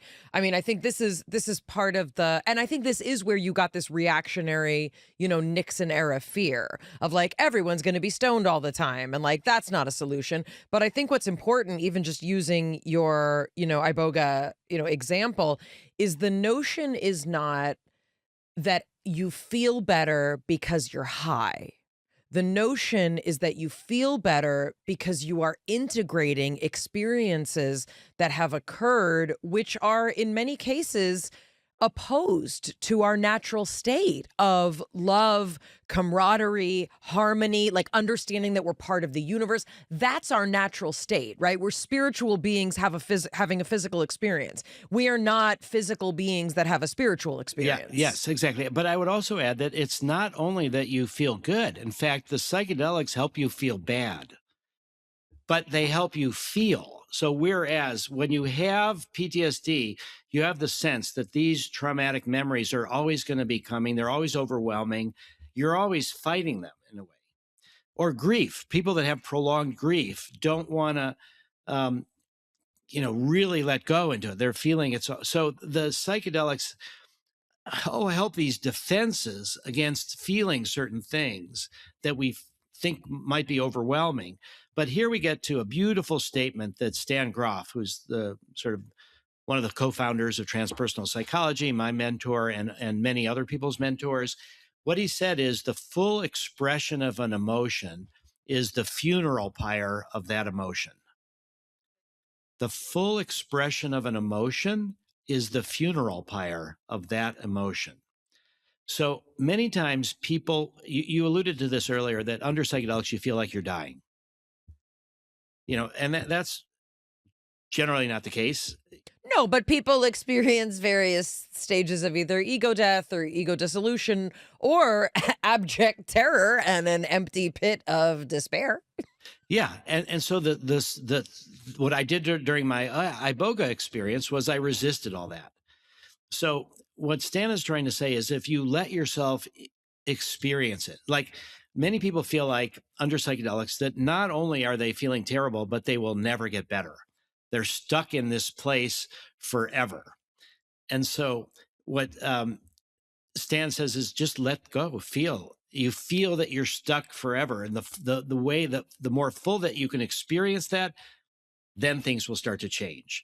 And that fighting it. So I'll give you one example. This is a person that I know pretty well. And she was really scared of going into elevators, and since a child. And she'd done all of this therapy that hadn't worked, all these different kinds of therapy, and it hadn't worked. And so she was actually under the influence of MDMA, and she was telling me about this fear. And what I was saying is maybe what you need to do is learn how to go forward with the fear. Don't try to get rid of the fear, but make it so that you can act with it. You don't have to fight the fear, because when you try to make stuff go away, it sort of sustains it. You can't really make it go away, but if you can make it not overwhelm you. So then she said she tried that. And then the next time she went into an elevator, she could do it with the fear. Well, and the idea is it's not that no one ever told her that before. You're talking about that the MDMA allowed a receptive state in a way that was able to translate to the experience, correct? Well, not so much, because she had the idea that the cure for her to get into an elevator was to not be scared of being in the elevator. Mm-hmm. And so I think that was that shift, that you can accept this feeling. And when you do that, it doesn't have to be overwhelming. You can go forward with it. And so I think that's a big, big part of it. So I think this neuroplasticity idea, though, is really key. And Gul has looked at the longer, now these are for animal studies, but the longer you're in the psychedelic state, the longer this period of neuroplasticity lasts. And Ibogaine, which is 36 hours or often really longer, it lasts for potentially months, this neuroplastic state afterwards. And so this is the time to do the non-drug work. Because again, I would say the difference between recreational use and therapeutic use is recreational use, you just want to have a good time. And when difficult stuff comes up, you don't really want to deal with it, because this is about having fun. And so you're not really open to the full range of emotions. And often people get into trouble where you've given yourself LSD or whatever and stuff. You're supposed to just party, but you've changed this membrane between the conscious and the unconscious, and traumatic memories come. And then if you don't want to deal with them, you try to suppress them, you end up way worse. So therapeutic use, the idea is that we're going to welcome whatever comes. And even if it's terrifying or painful, it's just to experience it, express it in your body, express it in, Bessel van der Kolk's book, The Body Keeps the Score. that often that's true. So many people will have memories come in body pains. There was a Vietnam War vet that I met back actually in 1984, and he said he'd done MDMA therapy and he had been shot in the back in Vietnam, and he had this pain. Some of the bullet fragments were down at the bottom of his back, near the bottom of his spine, and he had pain from that. Under MDMA, he went back to this period of being shot, and he released a lot of the fear of that, and then the pain in his back went down, so that the pain was kind of a reflection of the emotions. So I think that the therapeutic part is experience what's happening, and then the goal of recreational use is just to have an experience at the moment that's as ideally good as possible. The goal of therapy is the integration. It's not about the experience as the formal most important thing. It's about what you do with it and how do you change your baseline. And through that is the integration process and trying to make these little steps. And I think the big worry that I have about the entire field now of psychedelic for-profit psychedelic companies is they want to run away from therapy. They want to just give drugs. They don't want to have any liability for therapy. And they're looking at Spravato, which is a ketamine spray by Johnson & Johnson, as the ideal success, because now they're past 2 billion annual sales. They're going to 3 billion annual sales. But the thing about Spravato is that it doesn't last. It lasts a week or two or something like that. That's perfect for them. That is exactly perfect for them. And so there's another woman I know, therapist, works at a clinic, and a ketamine Spravato clinic. They have somebody that's got Spravato 250 times. And I'm like, insurance companies are still paying for this? There's no therapy. It's just about the drug. So I worry about the entire field in a way, trying to say, oh, we don't do therapy. FDA doesn't regulate therapy. They didn't like the therapy that MAPS was using. They didn't understand it. Let's just pretend we don't do therapy. So when you don't do therapy, you don't take advantage of the neuroplasticity. And what happens? Exactly, Jonathan, people need to buy more of the drug. That's what they want. So that's this capitalism versus altruism. That's the role of the public benefit corporation, is to try to make it so that it's about what's best for patients. And you can still make money. You don't need to just gorge yourself on profits. Yeah, Spravato is a Johnson & Johnson company also. So yeah. Isn't it maddening for you to have taken this cause, pushed it so far down the field where it's almost there? It's starting to become globally recognized as this option, and yet they're pulling out one of the most important pieces. Like, how are you not furious? I'm furious, but powerless and heartbroken. And so, one of the things that Buckminster Fuller said was that you don't change an old model by criticizing it. You change it by creating a better new model. So all we can hope for is that we will demonstrate as best we can with MDMA around the world. So the two new people that own Resilient is the name of the pharma company that's making MDMA. It was the MAPS Public Benefit Corp. Then we had and it was 100% owned by the nonprofit MAPS. Then we started taking investors because we believe mistakenly now that we needed to raise all this money for commercialization. We took in traditional pharma people who knew commercialization. We took in investors, and the companies got separated. It was no longer, MAPS is now just a minority owner. We have no control over the company, and they're trying to just get rid of, they don't do the therapy.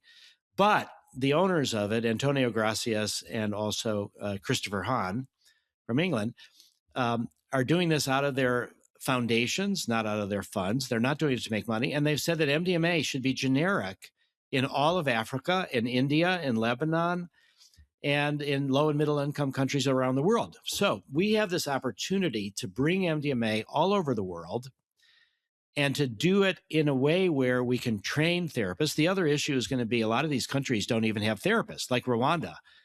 Who are the local healers? Are they midwives? Are they death doulas? Are they nurses? Are they social workers? Are they religious leaders? Whatever.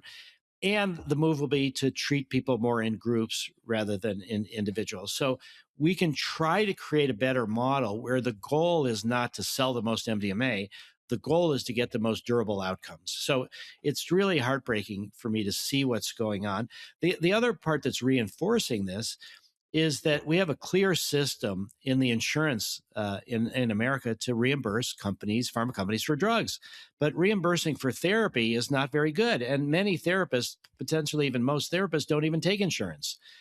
And so we don't want this to be only for self-pay people. In fact, the people that often have the most trauma often have the least resources to pay for the treatment. So that's where we're also focused on drug policy reform, on state level reform. That's possibly one of the most profound things that we've heard regarding any conversation regarding trauma, right? We have this we have an industry that is geared around accessibility, and the reason Jonathan and I started this podcast is because we didn't believe you should have to pay lots of money to have the kind of information that you're telling us. But the communities with the least resources, yeah, statistically speaking, are going to have the most trauma, the most alcoholism, the most untreated mental illness, the most abuse, the lack of resources for even basic, kind of needs being met. Well, and then we see the Republicans pushing many people off of health insurance. Even, they're not doing the subsidies for the Affordable Care anymore. And so millions and millions of people are losing their insurance. Also, let's have Ibogaine, and it's so backwards. And anyway, yeah. Yeah. Well, that's where MAPS is about drug development through the FDA, but also drug policy reform and also peer support. So here's another interesting point about psychotherapy outcome research, which is that the most important factor for whether somebody gets better with psychotherapy is not which kind of psychotherapy it is. It's the therapeutic alliance. It's the connection between the therapist and the patient, the sense of safety, the sense of non-judgment, that you can come up with whatever's really happening. The therapeutic alliance matters the most. And you can have that with a friend, with a peer. So we want to train people in peer support. So over time, maybe it'll take a generation or two, we want a psychedelically literate population that has learned about peer support, about psychedelics for prevention, for spirituality, for connection, and not just for treating disease. That's one of the opportunities ahead of us for MDMA for couples therapy. So there are studies with what's called cognitive behavioral conjoint therapy. That was developed inside the VA. And that's where a veteran has PTSD. And what they've found is if you bring their partner into the treatment, all the focus is on the veteran with PTSD, but the partner is impacted by the veteran with PTSD. It changes their home life. It changes everything. And if you can bring the partner into the treatment, then they also get help too, and it reinforces everything. So this was cognitive behavioral conjoint therapy. So in 2014, because of the intervention of Richard Rockefeller and his cousin, Senator Jay Rockefeller, who was on the Senate Veterans Affairs Committee, the VA started being willing to work with us. And they said, we have researchers that have developed this cognitive behavioral conjoint therapy. See what happens if both members of the couple get MDMA. But they said it has to take outside the VA. You have to pay for it. We're not going to refer vets. Plausible deniability. They have to use their academic connections, the researchers, not VA. But at least we'll let you do this, and we'll let them do it, and we'll watch the results. The results were fantastic.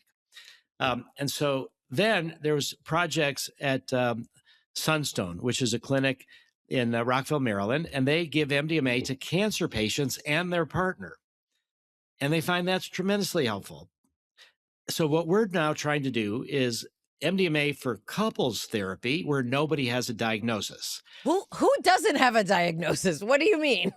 Well, that's true. And the easiest one is generalized anxiety disorder. Okay. But we don't want to do that because what we want to do is try to challenge the FDA. We have these lawyer scientists that we've worked with. We've sued the FDA twice and won both times on both. One was a marijuana protocol, one was an MDMA protocol. And so the legislation that created the FDA is about drugs that affect the structure and function of the body.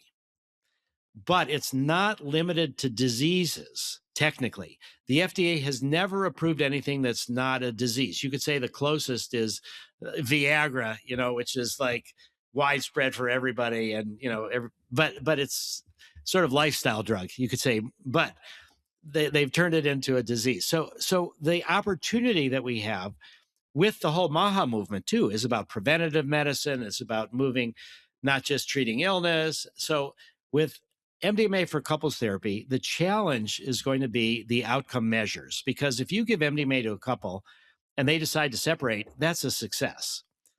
Not every, and so the measures of couples therapy is, do they stay together? Maybe the best thing is for them to be apart. Exactly.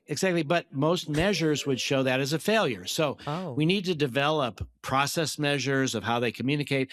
If we can do that, then we get into this engagement with the FDA and say, would you approve MDMA for couples therapy using these particular outcome measures? What you're saying is you can't be like, we have two schizophrenic people. Let's see what happens when we give them MDMA. So when you mean no clinical diagnoses, you mean you want to find people with as few outside medical issues as possible to try and do this as a trial. Well, they could potentially have, let's say, generalized anxiety Correct. disorder, Got or it. they could be depressed, but that's not an Right. inclusion criteria. They don't Okay, have got to it. have those things. Got it. Okay. This would just be for people normally wanting to work on their relationship who may be thinking about divorce or may not be.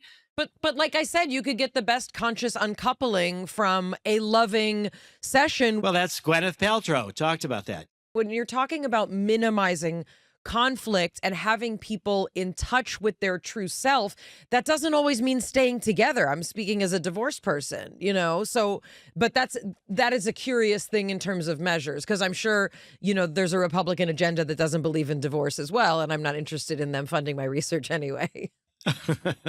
Well, I've learned to take money from anybody that wants to give it to you. And that was actually a key part of bipartisan support. So one of the things that I've got the most criticism for is taking $1 million from Rebecca Mercer. Now, it was her family that owned Cambridge Analytica and was supporting Trump and Bannon in the 2016 elections. And she offered $1 million. The only condition was that it be limited to veterans. And I said, yeah, I will take your money. And people said, oh, she's horrible. She's doing these terrible things. This will help make her look good. And I'm like, well, let her look good. She should look good. This is a good thing. It doesn't mean I agree with everything she does. So as long as we're talking about Jewish themes in a minute. So I was at a Passover Seder and here in Boston. And it's every year we go to this Friends of Our Family. They have like 50 or 60 people for Passover. And these are all scientists, some of them Nobel Prize winners, big scientists. Yes, we're coming next year. It's incredible. So I was sitting next to this, my wife and I came late. We're sitting next to this couple we don't know. And I speak to this guy, are you a scientist? And he says, no, I'm a judge.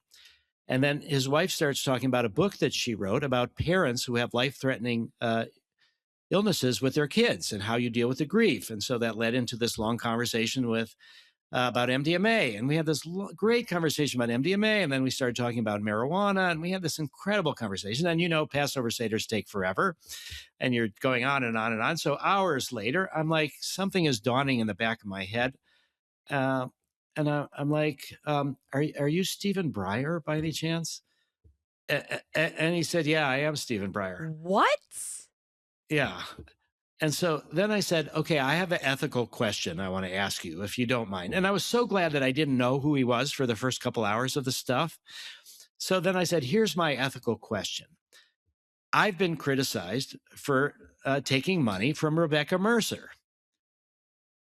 And do you think ethically, I don't support a lot of what she does. But in this case, I thought it was important to do. And so Stephen Breyer didn't have to think very long at all. He said, the essence of democracy is trying to find common ground with people with whom you may disagree with on everything else. And in these hyper-partisan, hyper-polarized days, there's not enough of that.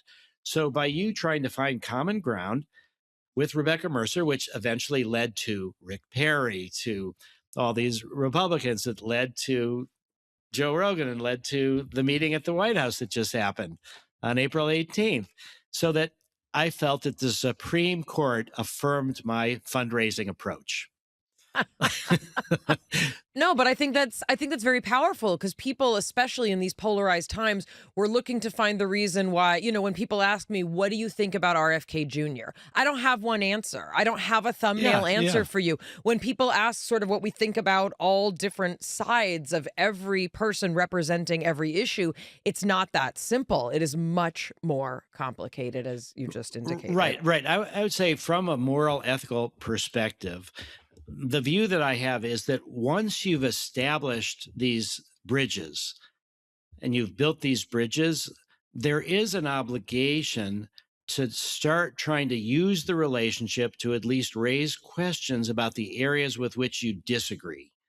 So you can't just say, okay, now we agree on this while you're, destroying America in these ways or that ways, or however, they think, you need to, you can't stop with building the bridges. There has to be a delicate way. So I had one moment like that with Rick Perry. It was pretty interesting. We were on a panel together. This was a couple of years ago, and he was talking about how great it was, that I had stuck up for psychedelics and that psychedelics were coming around. I said, I did that at New College, and your friend DeSantis is killing New College. And he said, hey, let's stay away from politics. Let's just talk about what we agree with.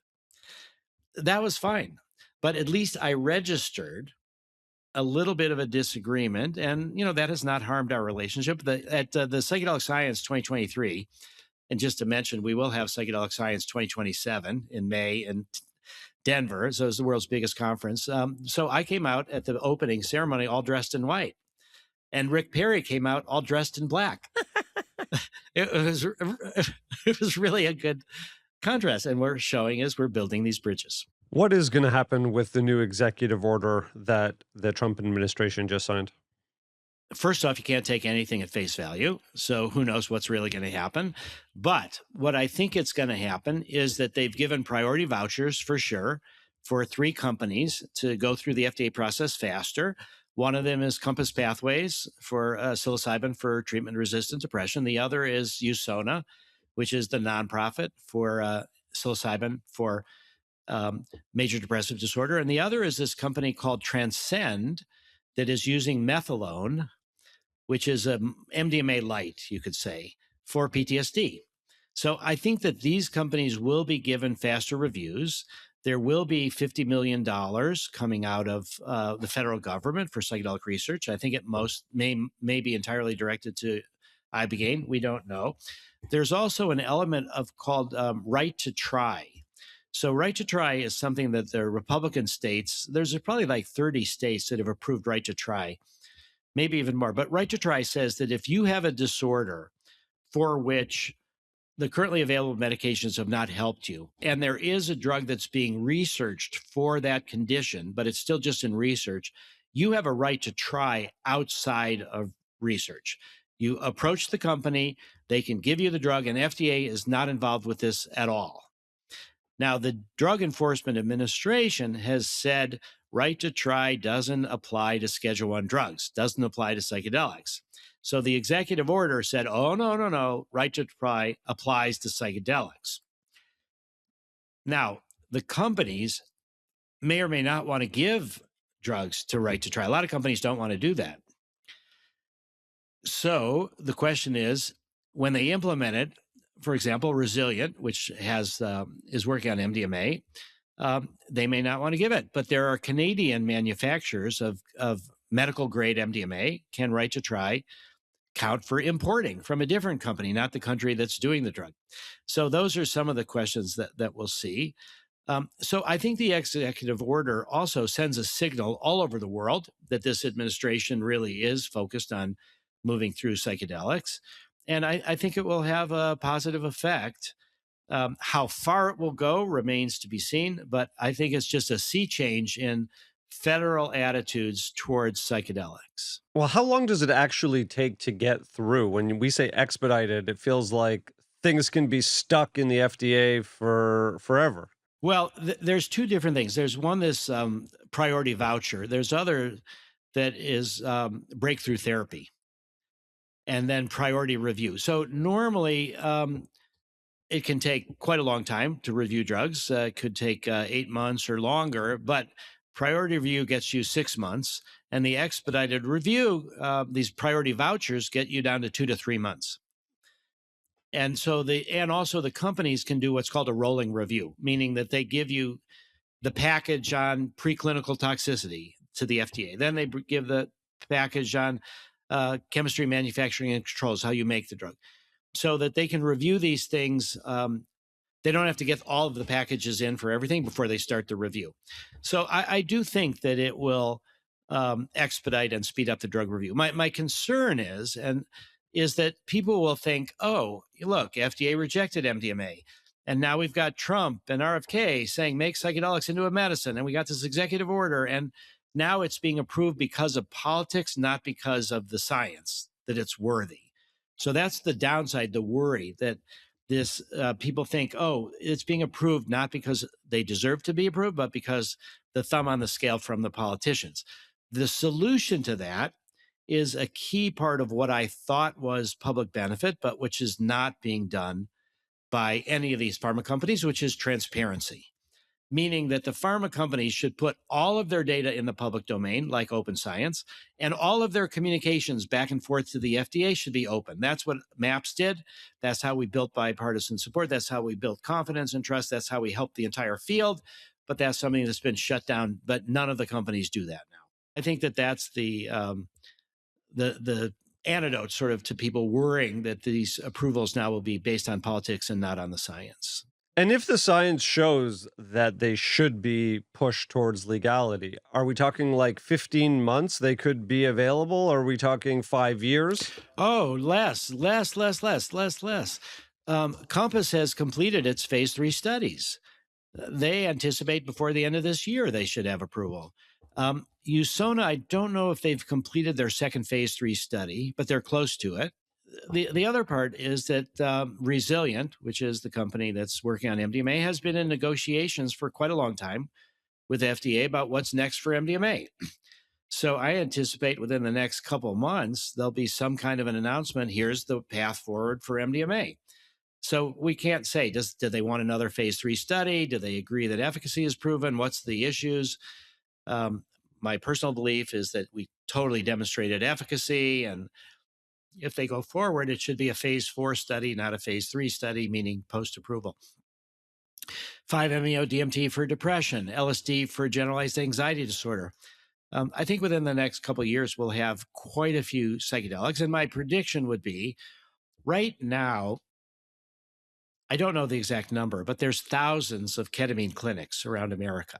I think in 5 to 10 years, there'll be like 10,000 psychedelic clinics all over America. And the goal is for therapists to be cross-trained in LSD, MDMA, psilocybin, Ibogaine, all these different things. And then they customize treatments for each individual person.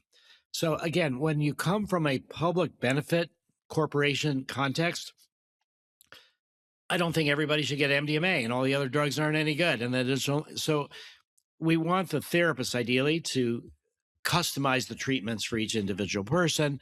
You know, the psychedelic underground, the underground therapists are the real heroes of this movement. They're way ahead of the science.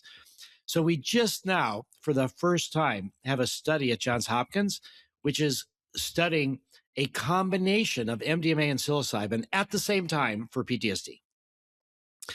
So underground people have been LSD, MDMA combinations for, decades, but it's finally now getting into being researched. So I think the chances are that psychedelic medicine, the other thing that will be really flourishing, the other thing that we haven't talked about yet is psychedelic churches.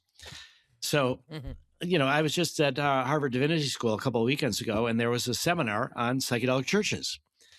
My favorite one, now there's hundreds of psychedelic churches. So this is the sort of the unintended consequence of the religious right asserting religious freedom to discriminate against people. So, the example was a baker who refused to bake a cake for a gay wedding, and then now for a while, you couldn't discriminate like that. Well, now you can. You can assert your religious freedom to discriminate. It's against your religion. You don't have to do that. So there's all sorts of ways in which the religious right has gotten expanded the definition of religious freedom. So the police and the Drug Enforcement Administration, first off, we have religious freedom for peyote, the Native American church to use peyote. Then we have the União de Vegetal, one of the ayahuasca churches. Then that extends to the Santo Daime. Then there was now recently the Church of the Eagle and the Condor, which is ayahuasca churches. And then there's now hundreds of psychedelic churches operating in the open, not being busted.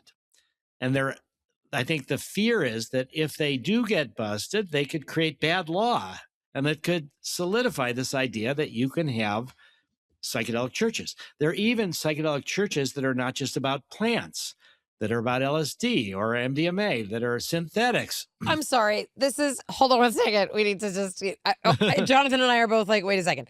Are they doing it every week? Yeah. Is it like that's what you do? Or you mean it's a religious institution that has indigenous roots that No. There are some that have indigenous roots, but there are some that are modern. So there's no indigenous use of LSD. But Dr. Doblin, you have to explain this to me. So why am I going to this church? Am I on the drug when I'm in church? Well, there's different ways to do it. Some of them can be the ceremonies. Here's my favorite of these psychedelic churches. It's called the Church of Ambrosia. Okay, and it's in Oakland, as you might not. Sour cream and marshmallows everywhere. Yeah, the Church of Ambrosia. They have 138,000 members. Wait, what? It's a big church.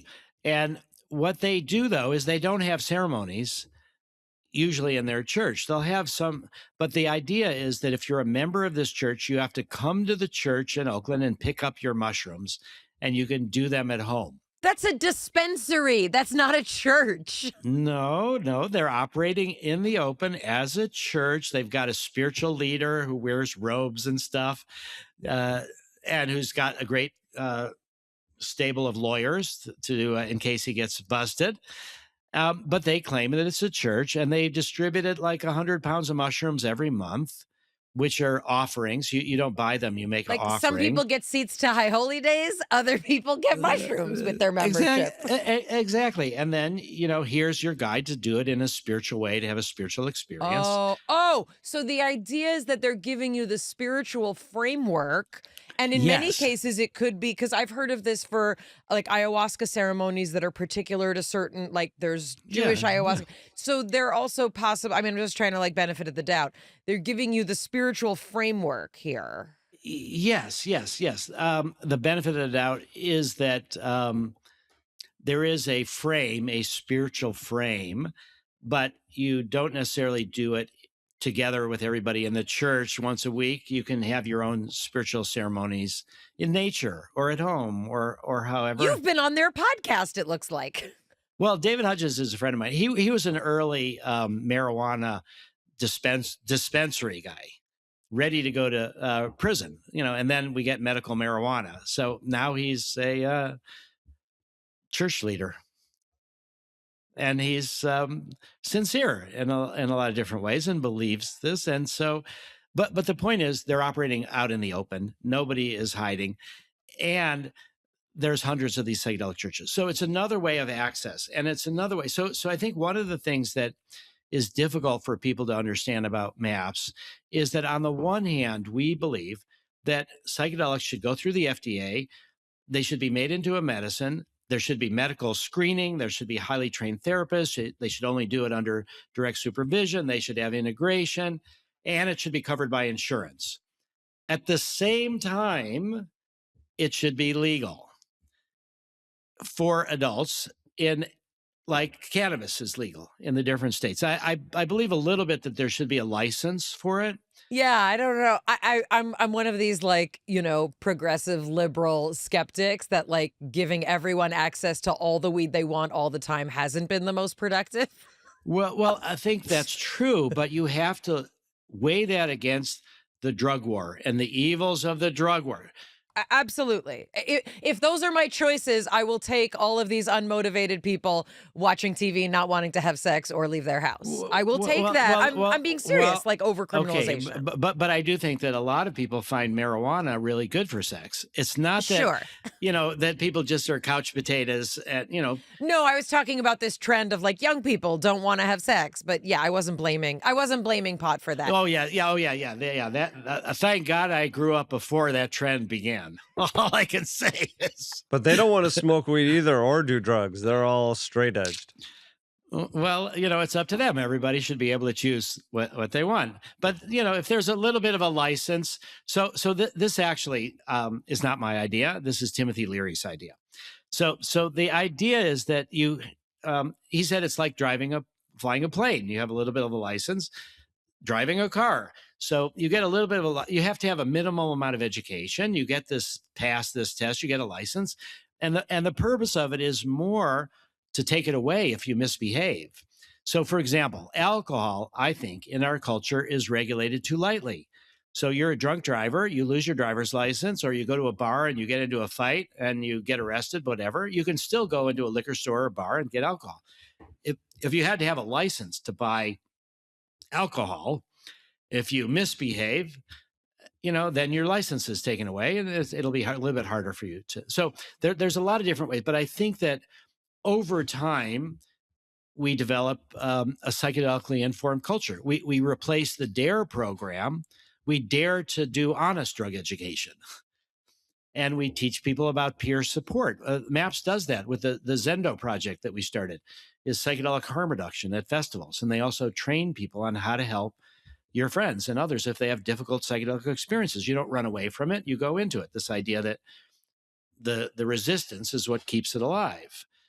So it's about when recreational use turns more serious, you don't just run away and suppress, you go deeper. So I think that is the kind of thing that we think that the drug war is so bad that we should have access. And there should also be these psychedelic churches, other ways to access. And in Oregon, for example, and Colorado, MAPS is now getting involved with a signature gathering campaign in Alaska to be on the 2028 ballot if they get enough signatures. And this is another kind of plant medicine kind of initiative with a little bit of a twist as an option for plant-based MDMA, which is kind of hilarious because MDMA doesn't come from a plant, but it's a precursor. You get a plant like sassafras that makes saffron oil, and then you can chemically modify that to get MDMA.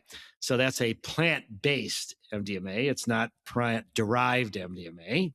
But in any case, these state-level reforms, 18,000 people have received psilocybin in Oregon in the last couple of years. That's more than all the people that have received psilocybin since 2000 in the entire world in clinical studies.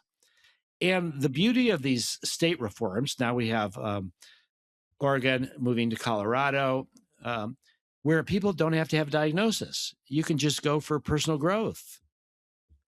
Now, it's not covered by insurance, and there's training requirements for the people that give it to you.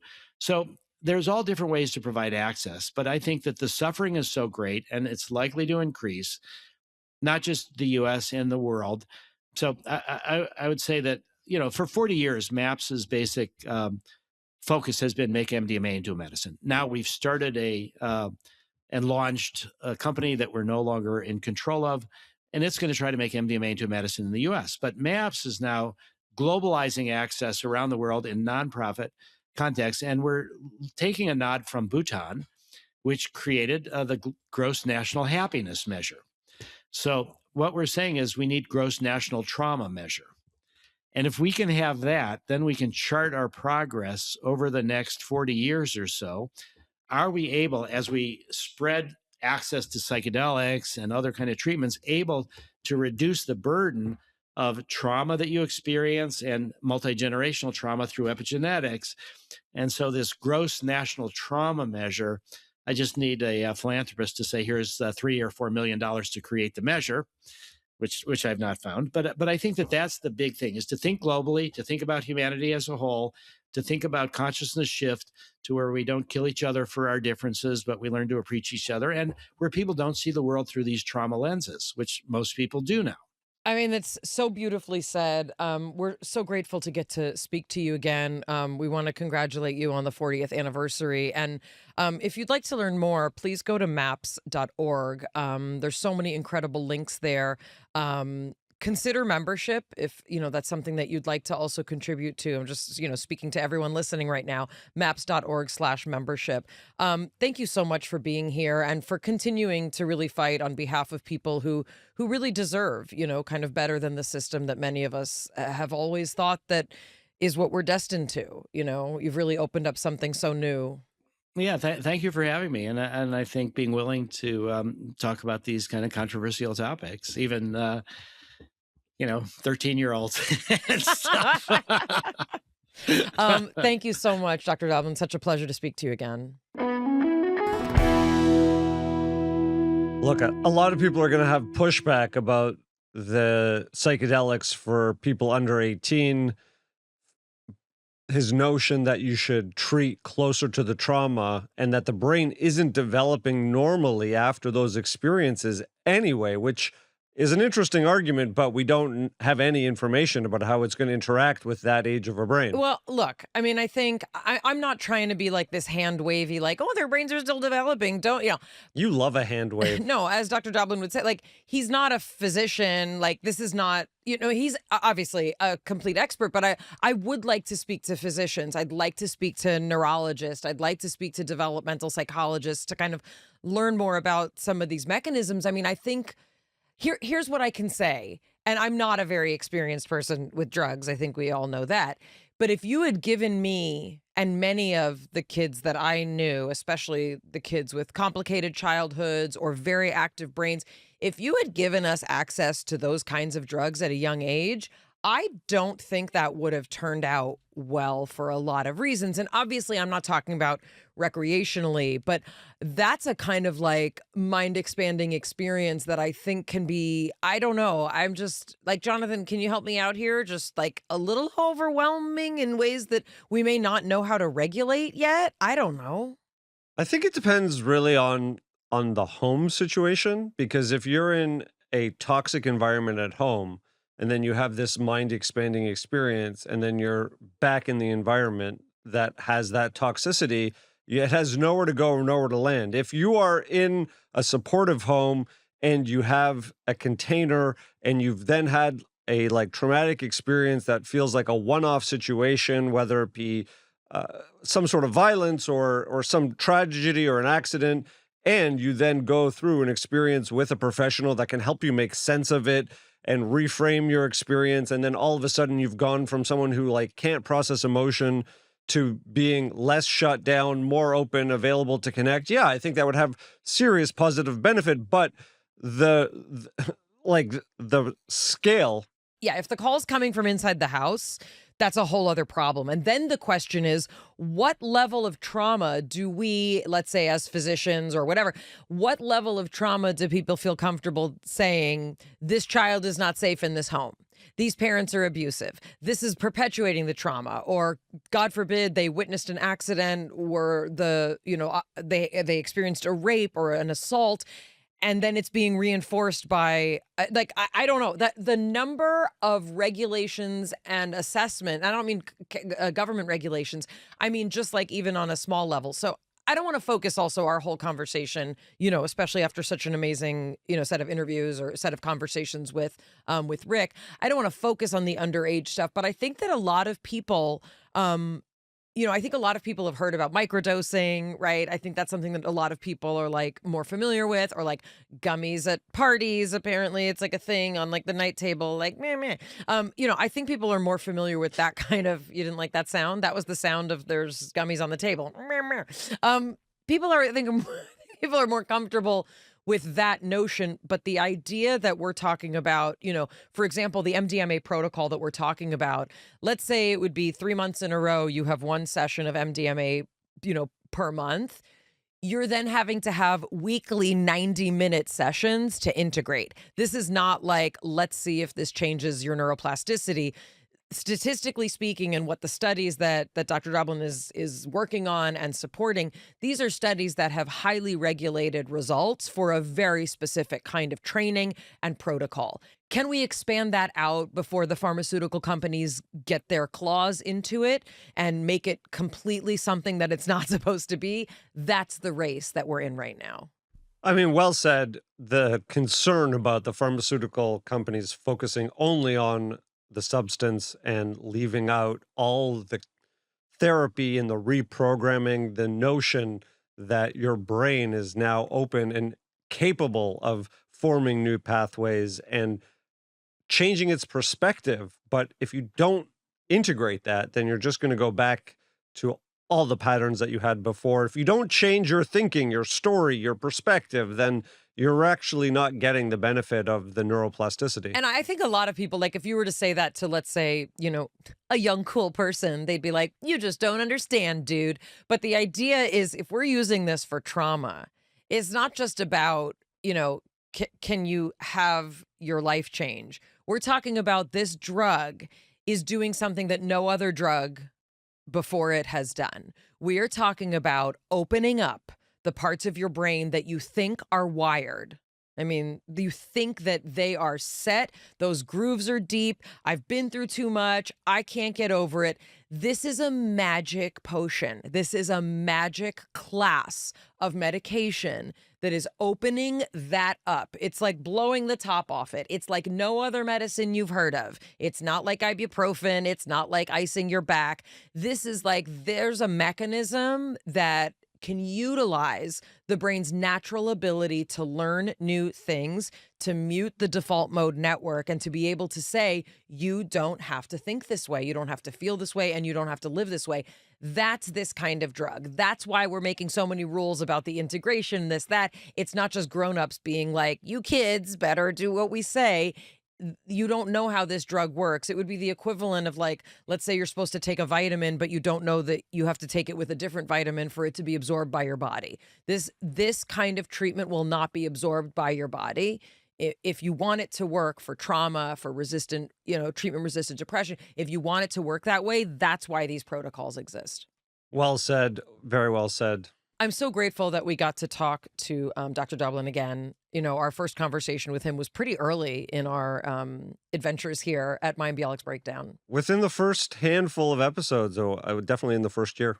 And it is to his credit. It is to the credit of maps.org, if you want to go learn more. It is to his credit that this conversation has changed so much, even in the 5 years that we've been here. And it hasn't just progressed from conversations about it from an esoteric, perspective to a recreational one. We are into a conversation with, again, a government that not everybody has to agree with in order to also understand not only funding, but the structure of a conversation. One doesn't have to agree with any of the people advocating for this in any particular category. As Dr. Doblin said, if the funding is going to the places that will help more people, we cannot care so much about the reasons that politics are upside down, and we're literally living in the upside down with so many of these conversations. So we'll include links for all the good things. And also, if you haven't watched something like Dope Sick or, any of these incredible investigations and, in many cases, dramatizations of cases, learn more about the opioid crisis. And it shouldn't be depressing. It should hopefully motivate you to want to see a different way forward, especially if you are a person who loves someone or is experiencing things like chronic pain or addiction. So please check us out on Substack. Also, there's content there that you can't get anywhere else. Make sure you're subscribed here. It's so important to us. So please subscribe anywhere you listen or watch, from our breakdown to the one we hope you never have. We'll see you next time. It's Mayim Bialik's Breakdown. She's gonna break it down for you. She's got a neuroscience PhD or two. Fun fiction, and now she's gonna break down. It's a